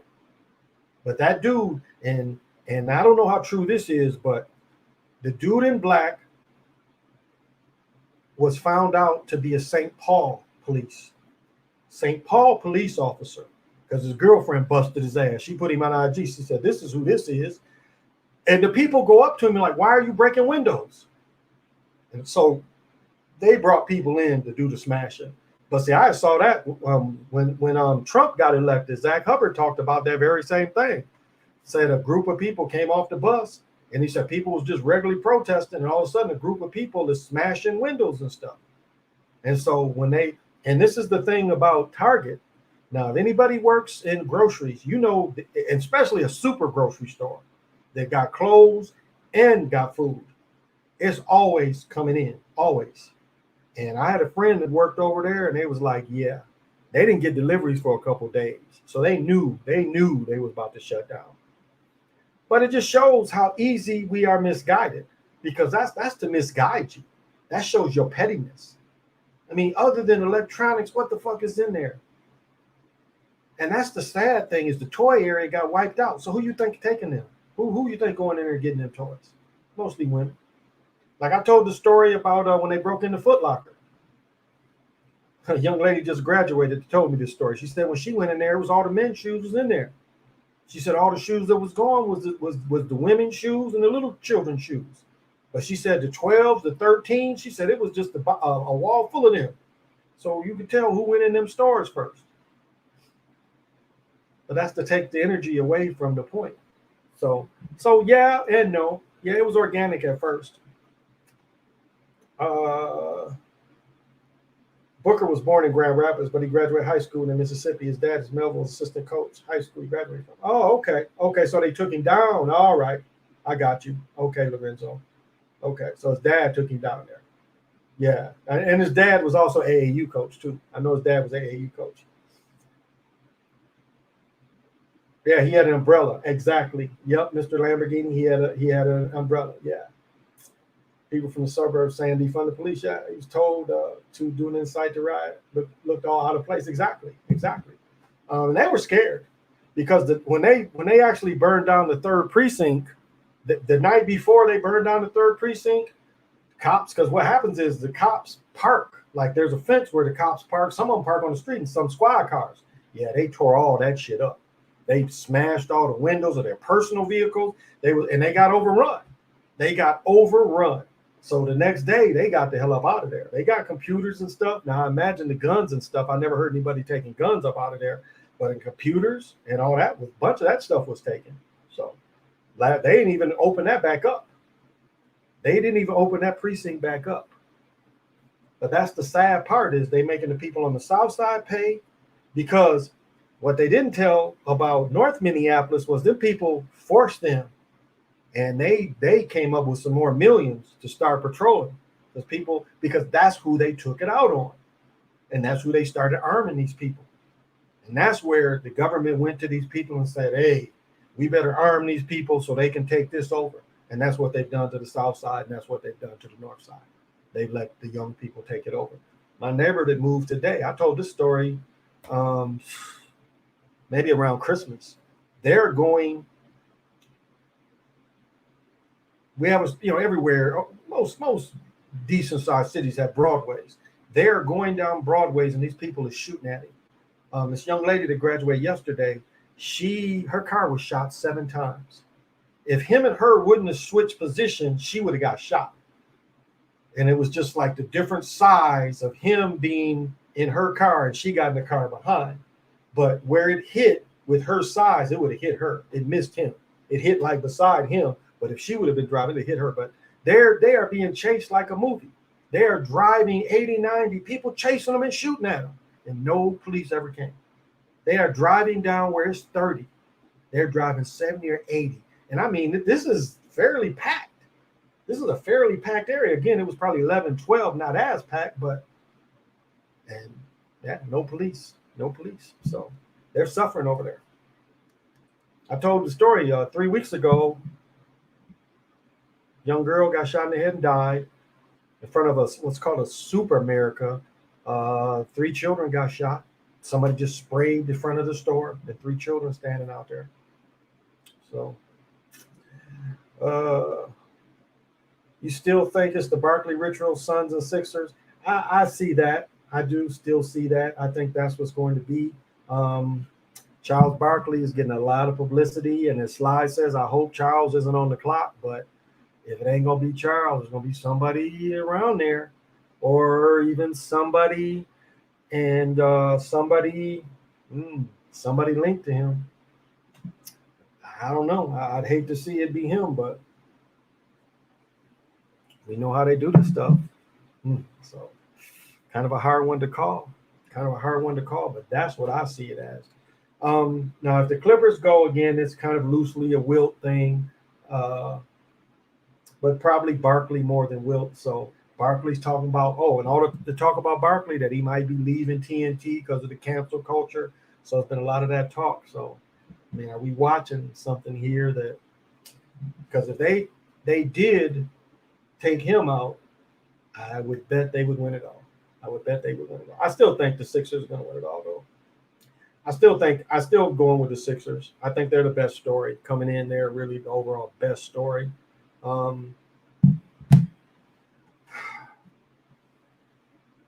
My only pause is because the Sixers had such a quick rise. A lot of times they don't let teams go through like that in the NBA. They kind of make them wait. So you knock on the door one year. You remember how OKC with Durant and them, they didn't let them win when they went to the finals, but they let them knock on the door, and then they was put out. Remember, some of them years they was put out in the first round as well, Durant and Westbrook. So I don't see them pushing the Suns through. I'll say push the Suns through to the Western Conference Final, yes. Will they get the nod? I don't think so. I don't think they'll get the nod. But look for them to win game 1, no doubt. No doubt. This is a big turnaround. They playing Sunday. They got to drive to Phoenix that's not a terrible ride from LA to Phoenix, but again, you're not home. So it's a quick turnaround. They only get the rest tomorrow, and then they fly into Phoenix. I don't even know if they're going home. They might just go to Phoenix. It's hard to say because they only get 1 day off. So they're going to be fatigued, no doubt. They're going to be fatigued. Phoenix should be the fresher team, but they're coming back right Sunday. So I don't know. We'll see. Zach shared a personal story of seeing people hopping off the bus and destroying shit. I saw a video in Chicago where they had about 24 buses. Exactly. They announced that somebody from the TNT crew had died. Oh, yeah, that could be it. I'm confused on Brooklyn versus Milwaukee. We'll see. Yeah, King Kane. Oh, thank you for joining me. Yeah, I just Milwaukee's a hard sell. Again, when you had Kareem win it all, you had Kareem and Big O. Kareem was carrying the league. So Kareem was the new money. Again, tied in there, they let Boston get one with John Havlicek and Dave Collins. Dave Collins only 6'8". and you want to see some money, watch Kareem hook game 6. Green, that hook from the corner to win game 6. That's some money. But watch Kareem, where Kareem could go left hand sky hook, right hand sky hook, and could go either hand. You don't see it like that. You know, everybody does the Bill Walton, the jump hooks now. When I was in school, we practiced the hook. And I still would go to the hole, kind of like, you know, go to the hole and just kind of jump hook kind of over people. Go in the hole, protect it, and throw it high like that. So I still would throw that kind of move in there. Yeah, I saw that too with Kareem. And Kareem was so sad. You know, they made him sell all his rings and stuff because financially he took some kind of hit. And he had the cancer scare. So, and he was blackballed for coaching, which, and this is the thing. He was blackballed because of the relationship he had with writers. What writers got to do with coaching? He was blackballed for his relationship with the writers. But they let Pat Riley coach. They let Rhombus coach. They wouldn't let Kareem coach. Kareem had to go coach high school on a reservation. None of the colleges. Look at all the players. Walt Hazzard coached at UCLA. Larry Farmer. Do y'all know Larry Farmer? Larry Farmer coached at UCLA. But all these ex-people from UCLA, they wouldn't even let Kareem coach at UCLA. And he kind of put UCLA on the map. That's how they did Kareem. Because he didn't get along with writers. They blackballed him.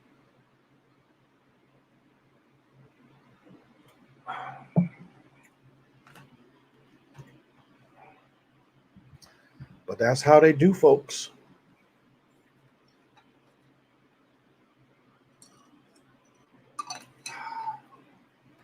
Knew that would be pretty good. It's been sitting for a while.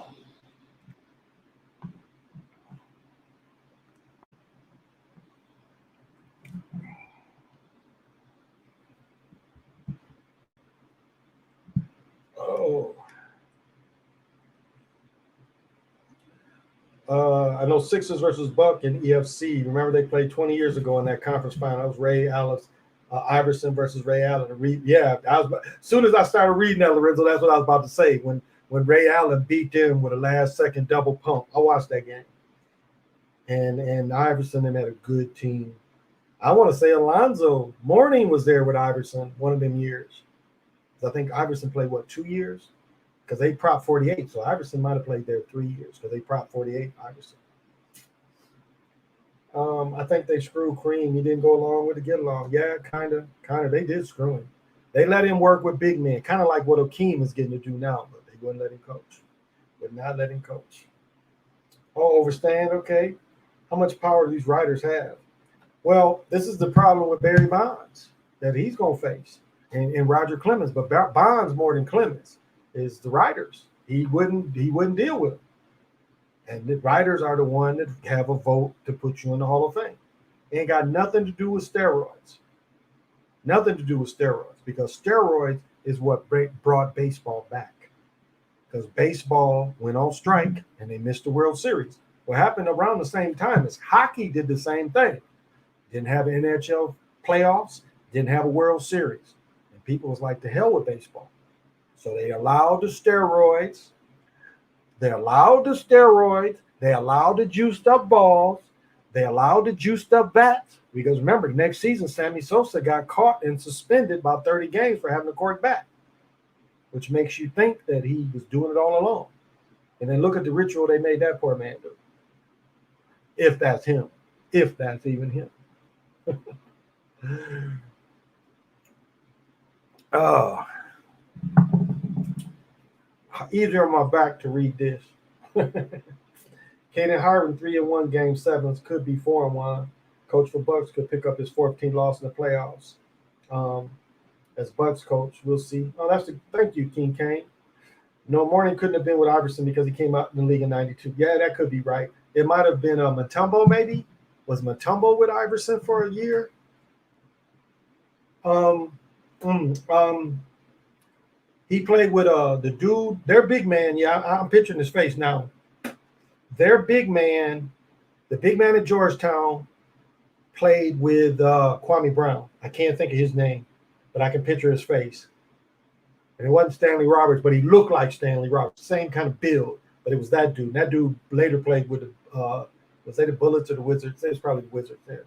Yeah. So I'm wrong on Morning. Yeah, because Morning came with Chris Jackson. That's right. Or Mahmoud. Mahmoud and Morning was the same age. They was all Americans together. So.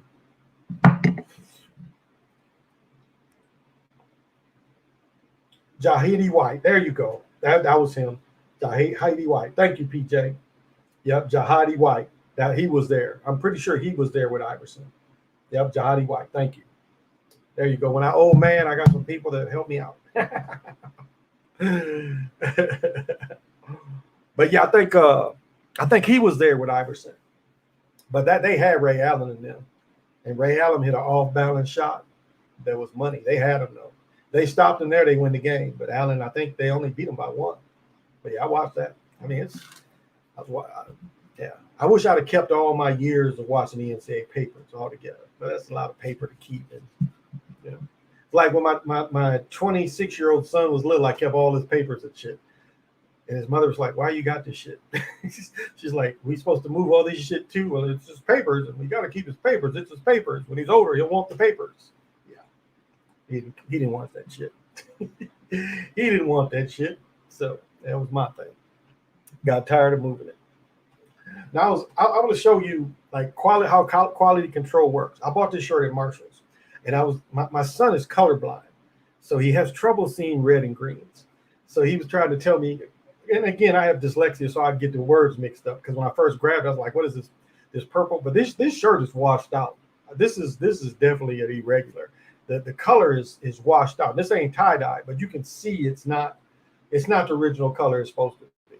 It is more of a washed out. He's like, "No, it's just the normal." I'm like, "No, this shirt is washed out. That's why they rejected it." Because some of the stuff at Marshall's some of it is overstock, but a lot of it is rejects. And so this shirt was definitely a reject. It's a $10 damn shirt from Marshalls. So I ain't fronting anybody. Shit, it wasn't expensive. But you go to Macy's and the newer ones cost $30 to $35. So what's better, 10 or 35? But this is washed out. I don't know if it's showing up, but it is. Is there a schedule on who wins the NFL, NBA championship every year, or do they write it as it goes? They write. What's interesting, and really, if you look at it over time, is there is a general script for different players. But sometimes they hype the unknown player and give him a lot of love. Like some of these dudes, like who was the running back that played with the Patriots? He made all rookie, and then in the Pro Bowl, he tears up his knee on the beach. And then 3 years of being out the league rehab, and they let him play another year. So, but my point about bringing him up is a lot of times they bring these unknown dudes and let them be a star for a few weeks instead of the big names. So they always bring that kind of thing in. One thing that you have to watch is Brady and LeBron are going to be used very similar because the NFL, just like the NBA, forced Michael to play. Make no qualms, Michael was forced to play. Michael was in ownership. And if y'all remember, the Wizards was about to not be anymore. They was about to lose that franchise. That is why Michael played again. Had nothing to do with helping them win. Michael single-handedly kept that thing afloat. And when he gave his ownership up to play, because they got bylaws that you can't own and you can't play. You can be a manager and play, which we ain't seen in the NBA since probably Lenny Wilkins. Yeah, Lenny Wilkins was probably the last manager player. I think somebody can look that up, but I think Lenny Wilkins was Seattle when he got traded. Technically, they got rid of Lenny Wilkins when Pistol Pete came in. So Jordan had gave up his ownership stock, and then they kicked his ass out. And you see the Wizards is up there, $1 billion business again, and ain't won shit. So that just shows you. But Michael was a simp, you know. Michael a country boy. I mean, really. I mean, look at all these athletes that are supposed to be so hip and so smart. You got Isaiah writing gamblers checks. You had Michael Jordan writing gamblers checks, losing $200,000 in a crap game. What would make you walk away from that? What wouldn't make you look at these dice? And do you know the hustler you got to be when you are hustling in the street like that? Like, I had a guy hit me up, and I used to go buy hats and clothes from the hood, and he was like, "Look, you know, you always coming in here. You got these hundreds." He's like, "We got a game if you want to come into a game." Shit, I go in there. I take both my pistols. I take some calipers. So before I shoot them with dice to make sure they ain't rigged, I know what the dice should be. Have a little scale weigh them. Then when I win, I'll be two guns coming out that mug. Because I've watched plenty of dudes get robbed. Dude hit his shit hit, and then they rob him on his way out. Rob him outside. But you have to have all this kind of street knowledge before you gamble with these kind of people. You can't just go trusting, you know, they let you win a few. Michael Jordan was a simp. Remember that dude wrote that? Michael owned what? That book about him and gambling? Remember that? With the golfer? He owned the golfer 200 and some thousand. Golfer wrote that book on how Michael was welching, not paying his bills. Some people tie his daddy dying into that he didn't pay some of them gambling debts. And remember, he showed he was MK Ultra. Remember when he for some reason he asked to be on live TV, and he's wearing the Roddy Piper shades. Remember, he's wearing them shades. He's in the interview wearing dark shades, which shows, you know, kind of an MK Ultra candidate. That's kind of what you see with the old Hollywood person wearing the shades on live TV. Because, you know, they say the eyes are windows to the soul. So you protect that because you already gave your soul away. But some people say it was a hit. His daddy was a hit, definitely a sacrifice. I say Lynn Bias too. It's like Cook. I talked about Cook, how they sacrificed Cook. They didn't kill him, but they killed his career for Carmelo and LeBron. Made him play in the Philippines. He's the top 4 or 5 in the country, and he can't even get in any NBA team. That is called being blackballed. Now, this dude had all that talent, probably making $15 an hour somewhere. Was LeBron and them in their 40s, 30s, late 30s? Dude, probably 38, 39. Last time they showed him, wasn't doing great. But that's how they do. Like I was saying with Shotty, that's how they do it. They rise you up. I mean, because Shotty's a young for his age. He actually should have been a grade, like he was 1 year behind my son, but age-wise, he was 2. But my son was in 8th grade when they first brought Shotty, and Shotty was in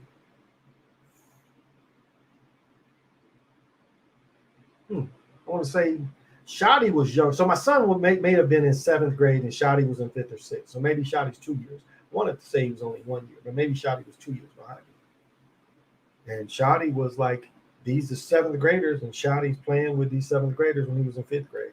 And then when all them moved, he moved up to 6th, and all them was in 8th grade. He was still playing there. And then by the time Shotty was in 9th grade, he started varsity in 9th grade. But that's how they pushed him. Who made Michael play with the Wizards? Oh, the owners, of course. The league did. Because the Wizards was about to, like the Twins. The Twins was about to be, what was the word? Contracted. They was about to erase the Twins too. But the Wizards was going to be the same way. They was about to take the Wizards up out of Washington, D.C. So Michael Jordan saved the Wizards. He saved the Wizards. Yeah, the Bullets had to change the Wizards. But if you looked at the name of the Bullets, it was Minnesota Fats, or what was his name? Mazzaloni. It was the pool player.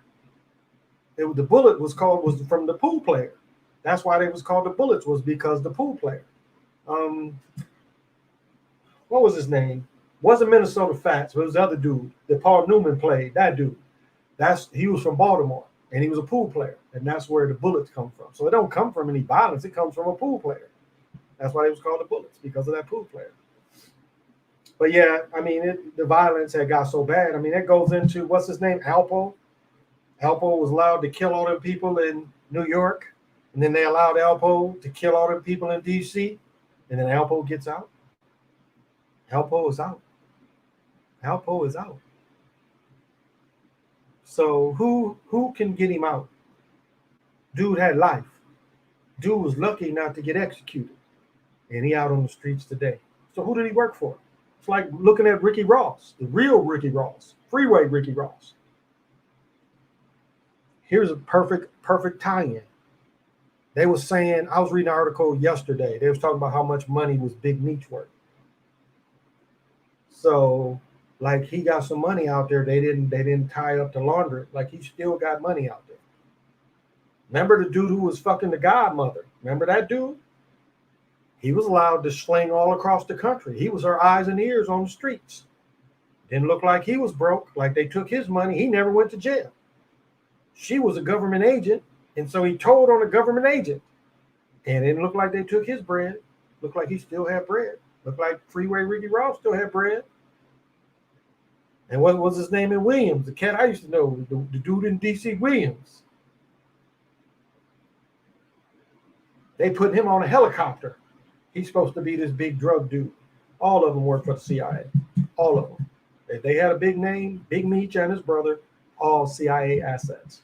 That's why I trip off Al Prophet, because Al Prophet show all these people working for the CIA. He even shows where it talks about that Nate dude. That Nate dude got Maserati Rick killed. Maserati Rick, for some reason, leaves without Nate, his bodyguard, and goes get shot up at the car wash. Didn't kill him. They take him to a hospital. Nate and them say, we can't protect you here. They take him to another hospital where he gets killed in the hospital. And people old enough remember when Maserati Rick got killed, he had a casket. It was a Mercedes like front end, even though he had a Maserati. I don't know why, but it was with wheels on it, and he had one of his suits on. But this made Jet magazine. Those of you old enough to remember Ebony and Jet. But I remember that was when I saw the picture was in Jet. But one of my cousins was in YDI. So he called me and was telling me some of this shit too. So just shows you how long I've been going. Oh, okay. He up in Harlem chilling. Yeah.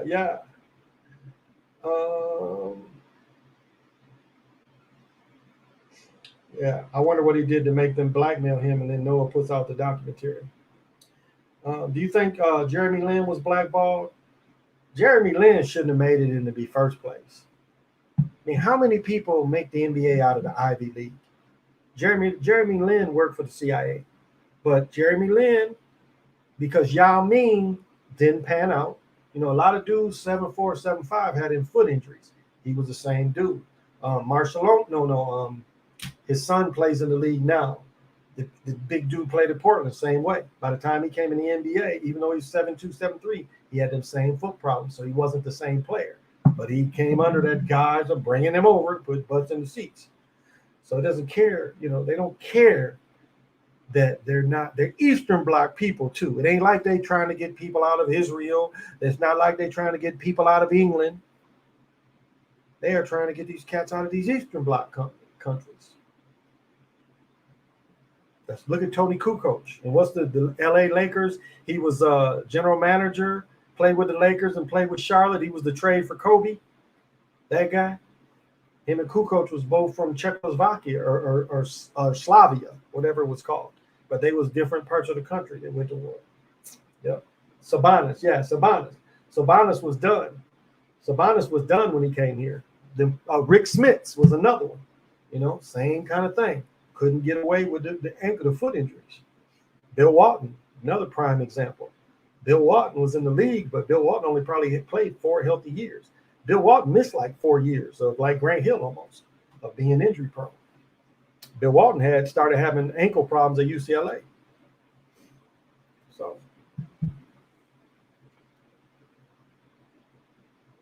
Vlade Divac, yep, Vlade, yep. That was the cat. Him and Tony Kukoc was basically, they played little boy ball together. And then when the countries went to war with each other, that brings up Ron Brown. Y'all remember when Ron Brown was killed? Ron Brown had a bullet hole. He's supposed to die in a plane crash, but he had a bullet hole in his head, they found, some people were saying. Tricked him into going over there and then killed him. Y'all remember in JFK what the dude played, Joe Pesci playing David Ferry? What did he say? Fun and games. Fun and games. Fun and games. Well, I'm not going to go too much longer. I'm going to do my divination note. I know going in tomorrow, we should be from the north. The energy should be from the north.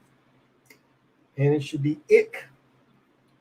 And Ik is spirit, breath, wind, cosmic energy, inspiration, vital principle, respiratory system coming from the north. And this is what the fractal looks like.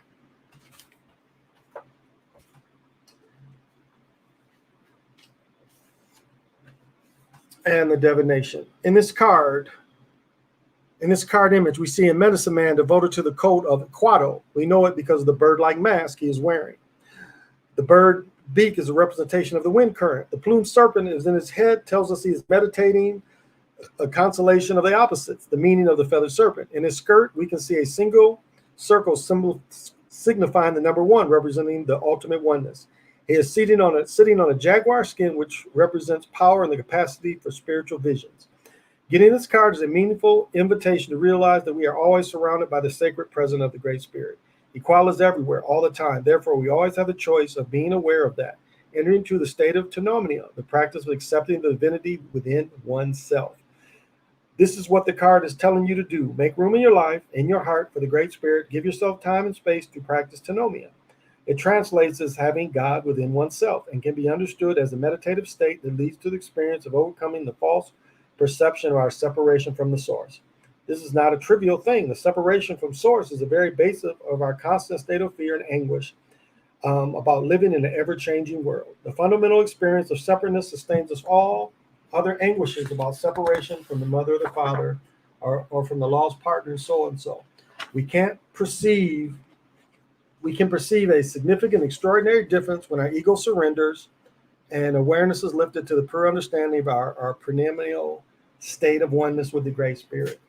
And I wrote something I'm going to share with everybody. And this basically breaks down everything, especially about the practice of whatever religion you believe in. This is it right here. There's nothing greater than you being able to take memory into death. You being able to take memory into death. Because without this memory, you can't really move on. You're susceptible to go into the light. Not your energy almost not going anywhere. Wherever they bury you could be stuck there if you cannot take memory into death. And so my challenge is what is your practice to take memory into death? And that's my key of saying about meditating. I'll share this. And I didn't catch it, but I freaking saw a porthole open up in my door. I was like looking and I like kind of looked and then took my head away. And then I looked and I saw this thing formed. And I was like, well, damn. And I don't know what caused it, but it was like a porthole started opening up. I know I probably need to sage, but if you haven't practiced leaving your body, not sure what that was, but when you pass, you don't want passing to be the first time you leave your body. And so I won't beat it more than that. But that should be part of your spiritual practice. Living in the ever changing world, the fractal looking like a picture you would see at a dentist. Cat all lower body injury. Yeah, oh yeah. Yep. Living in the ever changing world. Yes. I got to remember this shit. No one ever pleased ascending. No to over. Yeah, but that's it. I mean, that comes from Dan Winters too. You want to check out him, but that's it. I mean, that really is. That's it. That's what your practice should help you do. That's why the Alzheimer's. Um, if she's listening, I won't say her name, but I'll share a little bit of her story. She talks about when her mother passed, or her grandmother passed, and her grandmother having Alzheimer's, same as my grandmother. My grandmother started having strokes because you quit remember. I mean, it gets so bad where you quit remembering how to breathe, how to make your body function. That's what it does. But the reason why it's so prevalent now compared to years ago is because they want to take it away before you have any chance, because they don't want you to ascend. They do not want people to ascend. They want to stop you from ascending. And so what better way to make you lose your memory? Now, I know Motivate is popular now, but to me, memory is the greatest thing that it does. Is it connects your neurons that get fried. I mean, you know how easy it is to calcify your pineal gland. I mean, the water, the food, the air, but just your memory. And this is why it happens to old people, because if you can't remember nothing and you can't even remember how to do these bodily functions, you cannot take memory into death. So my point is, those of you that are young enough, heed what I'm saying, because you still have time. The beautiful thing about these 90-degree days is go outside, take off your hat, and let that shit beam down. Let it bite through all that stuff. That is one thing about hot days like this. Now, this is supposed to be the sixth sun. Some days it looks like the sun. Most of the days it looks like the simulator. But you expose that, and it'll get, because you can feel it. It goes down, because what we're talking about, this shit is deep inside your head. I'm going to make a little bit of fun of flat plane. Flat plane is, this is one thing too to consider about flat plane is, technically everything is upside down. And if you study how the eyes work, everything is pretty much upside down. Does upside down play with flat plane? Because flat plane, there's no under, there's no down, and there's no up. It's under and on top. So how does flat plane work when everything's upside down? Does it still work? Something to think about. Well, I think this is going to be it for tonight. Hard to say, because I'm not going to be home tomorrow. I'm going to see where I go, if I can set up. I might have to do it on my phone if I do it tomorrow, but I'll be in the city where there's 5G, so perhaps maybe. So I'm not sure. And of course, Father's Day, not sure. Even on Father's Day, not sure. So maybe tomorrow I'm going to take all of my equipment with me, but maybe, I'm not sure. Just not sure how it's going to work.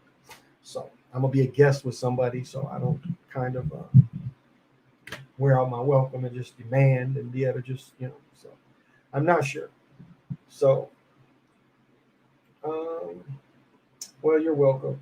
I worked home health and hospice, seen a lot naturally. The brain memory and the mind is essentially precious. Absolutely.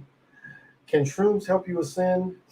Mr. Lamborghini, well, not necessarily ascend, but practice leaving your body. Like, don't take shrooms and go try to drive, but take them somewhere where you can meditate. That's the key. And meditation, again, a blink can be a meditation. Don't make it some deep thing. But every day you should have just 15 or 20 minutes of quiet. And so if you take shrooms and you have that time to meditate and be quiet, you'll get the benefit. And I mean, let me tell you how this works too, leaving your body.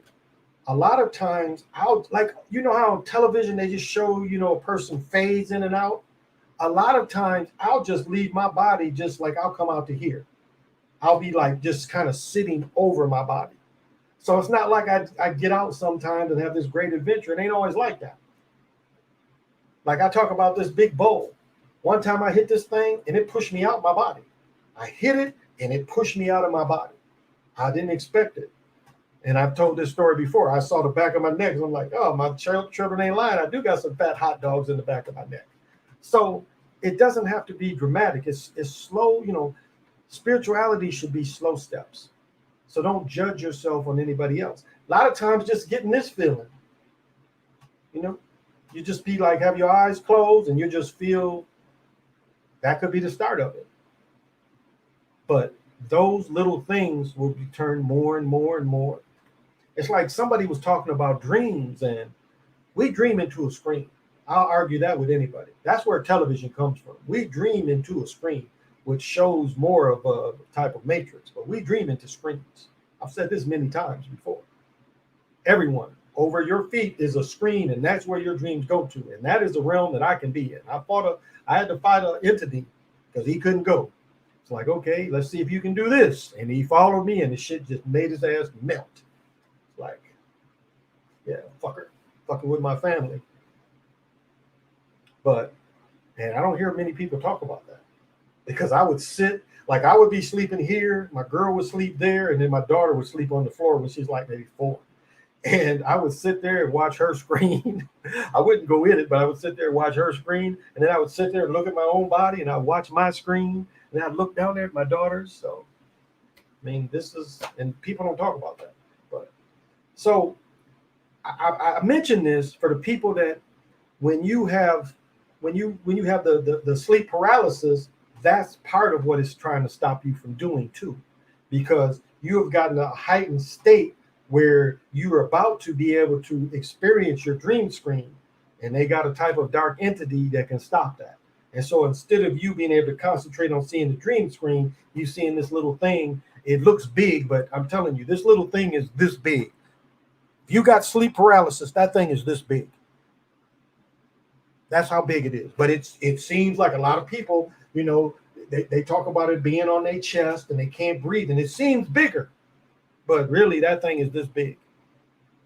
It is this big. It really is. It's the tiniest little thing. If you see it in its true form, because again, you start to panic. You see it, and it's coming at you. Like what was the whale girl? How it come at you, and that's what you're seeing, because you are about to see your dream screen, and that thing can pop up. And again, sage, sound. There's a lot of ways to get rid of that shit. These little pyramids in your corners can get rid of it. Tourmaline can protect you from it. Selenite can protect you from it. It's a lot of ways to get rid of that shit. But most people, you can just get this or an incense and it should get rid of that thing. I like putting the protective barrier, because I'll be like, yeah, I'll look at that shit. Like, I know what you are. You a little bitty tiny dude, so I ain't scared of you. I'll sit there and tell that shit. I'm like, why would I be scared of you? You this big. And they would just go back into the shadows, and I'll chase it through the shadows. And like, I'm not scared of you. You this big. So keep that. For those of you that suffer from that, keep that in mind. Try to imprint that in your mind. That you dealing with something that's tiny. Because when you dream, you ain't all this big thing anymore. You're not this big body. And remember, when you dream, you ain't breathing. So you already know that you can have another life without breathing. So that's easy to kind of get to. Well, thank you, everyone. Again, I want to send love to everybody to make my channel go over 1,000 subscribers. Again, for those of you, what took me years before my old channel, it took me about a year. And this has been not quite 6 months. So I applaud everyone that ever subscribed to me. I applaud everyone that's ever shared, liked. Thank you, because without you. And again, if you didn't know that they had, I think I mentioned it when I was on Slideshow. No, I'm not gonna say that, but the Slide pulled the video off of. He put the video on Patreon. And if I didn't mention this, I want to mention this too. I'll say this about Emmett Till, if I hadn't said it already. I want to mention this. One more thing. So Emmett Till, I was telling this to my brother. There was a family. Well, I'll go back. It seems like I told the story. I want to say I told the story. But Jacob Weatherly was the person that was taken, and I talked to two people that saw Jacob Weatherly in Michigan, where he was going to school with these people, and these people was living by him. So the Jacob Weatherly about him just riding the bike and somebody took it, we know that's false, because I talked to two people that saw him. But I said the same thing about Emmett Till. There was a family that lived in Kalamazoo. They lived in Kalamazoo, and I always thought that this, because it was a bunch of them, but I always thought this one dude looked like Emmett Till grown up. And I can still picture his face. I can still picture this dude's face because I was seeing through the years. He appeared to be like he would be my mom's age. So right now, Emmett Till was alive. He'd be almost 80. So this dude I'm talking about would be about that age. He'd be about that age. But I remember seeing him as a boy. And I'm like, damn, this dude looked like Emmett Till. Or the pictures they showed me of Emmett Till. And so I forgot to mention that on Shop Sly's channel. It wasn't that I was holding it back, but I didn't really follow my notes. But I'm pretty sure that dude, the Emmett Till character, lived in Kalamazoo. I'm pretty sure. Because he was from Chicago. Chicago and Kalamazoo is nowhere. 2-3 hour drive. And I'm pretty sure this man that I saw growing up was Emmett Till. And I'm sorry I didn't say that on Sly. I wasn't holding it back. I just forgot about it. But I am 90% positive that this man was Emmett Till. 90% that this man was Emmett Till. Pretty sure, growing up. And I could picture his face to this day. And I always looked at him like, wait a minute. They said this dude got killed. But there was a dude in Kalamazoo that from a little boy on, when I first learned about Emmett Till, I always thought this guy was him. And I learned about that story. I was in elementary school. So if I said that before, if you heard it before, I'm sorry, but I don't think I mentioned it on air. But I think Emmett Till lived in Kalamazoo. I really do. So it just shows you more of the false story. Oh, and let me finish with this. This Juneteenth shit is the most ridiculous shit in the world. Now everybody knows I went to A&T. Now I'll say this: A&T, we got out in May. We got out of school in May, but I lived in Greensboro for 7 years. In the 7 years I lived in Greensboro, never celebrated this holiday. Again, I went all up and down the East Coast. Nobody celebrated this. Black history classes, starting in grade school, getting in junior high, high school, took Black history. Nobody ever talked about it. I did not hear about this holiday, and I'm a history buff. I've always been like that. I did not learn about Juneteenth until I moved here in Minnesota when I first came here in the summer of 87. 87. I went to a black college or HBCU. How is this possible?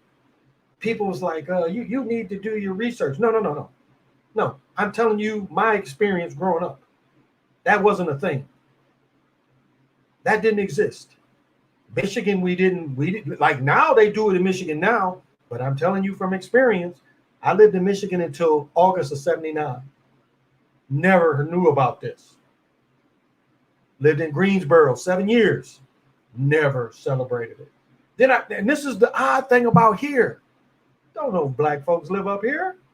In 86, 87, 4 or 5% black folks. Ain't no black folks up here then. Why are these black folks celebrating this? Then the thing that I seem to have made up is look it up. There was melanated generals in the Confederate Army. I got to watch Gods in General again to get the names of the generals too.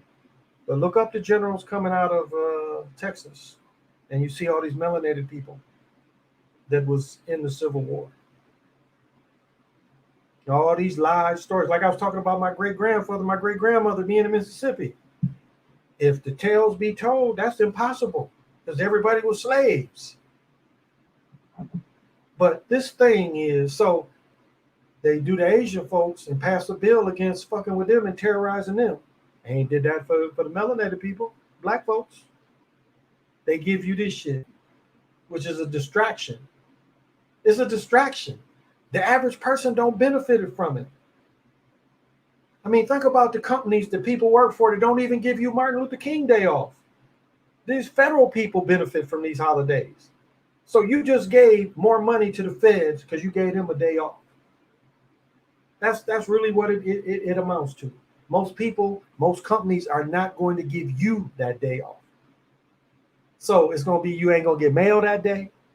And this ain't a real holiday. This ain't no different than the Django. This ain't no different than that slave shit. It's a psyop. It's a psyop to just look at black people and say, oh, you motherfuckers were slaves. Keep lying to you. And that's the problem I got with natives. They tell the fucking lie too. My brother has a saying. When the Sioux people that was in South Carolina, Sapanis, they said that when they went and looked at their brothers that went west, they said they didn't know them anymore because they was ignoring them, acting different, taking different traditions. So they ignored the people on the coast and reclassified them, black, Negro, color.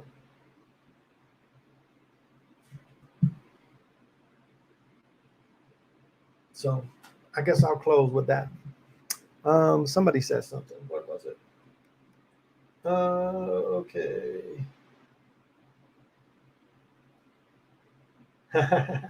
Did you? I was just bringing this Juneteenth. I was thinking the same thing for celebration years ago. Okay, I knew nothing about it until 70s or 80s. Yeah, exactly. It is not. When I was watching the Clippers game today, my dad said it was rigged as a redemption story for Paul George. That's a good point, Caden. That could be a good point.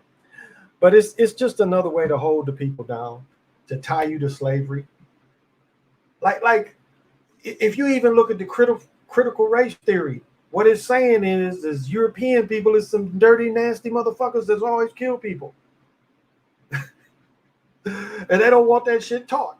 They don't want you to know about what is they call the people they killed all the people on the Bowery Boys. I mean, all these massacres. I mean, here we would go and let these people have some free land, and all of a sudden they putting up fences and shit and saying we can't. We give them the land, and then they tell us we can't, go through the land because the people knew the spirit owned the land, not the people. And then they're telling us we can't go on these lands that we gave them. And then they would wait till the seasons where all the men was gone, and then they would go in there and massacre the villages. And then on these already built villages, they would build their houses. And of course, they would find the most energy center and build a church over it. And this is what they say shouldn't be taught. And what is his name? Brian Logan, is that his name? Capping for them people. Capping for him. I wonder if this dude is wearing a mask. How you capping for him? Now, I ain't trying to shame nobody, but tell the real history. Tell the history about the Irish, how they tried to starve the Irish, how these mugs in Britain took the crops and made the whole country starve, how they worked them to death. So they made potatoes. They was like, okay, you took our food. Potatoes was successful and they were starting to survive. So what do? They put something in the potatoes to kill it at every farm. And so these people were starving, so they made them slaves in America. And you think because they called it servitude, they wasn't slaves? Lincoln freed slaves. And then Lincoln turned around and made the people that was called poor white trash. Those are the people that was in power in Reconstruction. The White League and them. These was the foot soldiers. The poor white trash people. They wasn't, you think the poor white trash people was the generals in the Confederate Army? They were still West Point and VMI and all that during the Civil War. So you think the generals were just some poor white trash person? I mean, do you really think that? They was letting that class just be, no, they could fight. They wasn't leading nobody. Because they couldn't stand them either. Get 400 years of poor white trash. Class distinction. Get that book. Look it up. I think people like when I say that. So So you saying so all these Republicans saying that shouldn't be taught because it makes them feel guilty because they had nothing to do with it. But we have a system where people benefited from that system. Wilmington was worse than Tulsa. Wilmington took over a government, elected government, and the feds did nothing about it. The feds didn't lift a finger when Wilmington was overthrown. When the elected government was overthrown, state government. That's more, people should look at that more than what happened in Tulsa. Because Tulsa was about gas. But what about Wilmington? Where the Democratic elected, and I'm not saying they were Democrats, but I'm saying the elected officials were overthrown in a coup, and the federal government did nothing about it. Nothing about it. And let it happen. And that's when the White League comes in. See, the name, the Klan is the name, but the White League was just as ruthless, and just as much for Reconstruction. I mean, slavery didn't end to the 60s.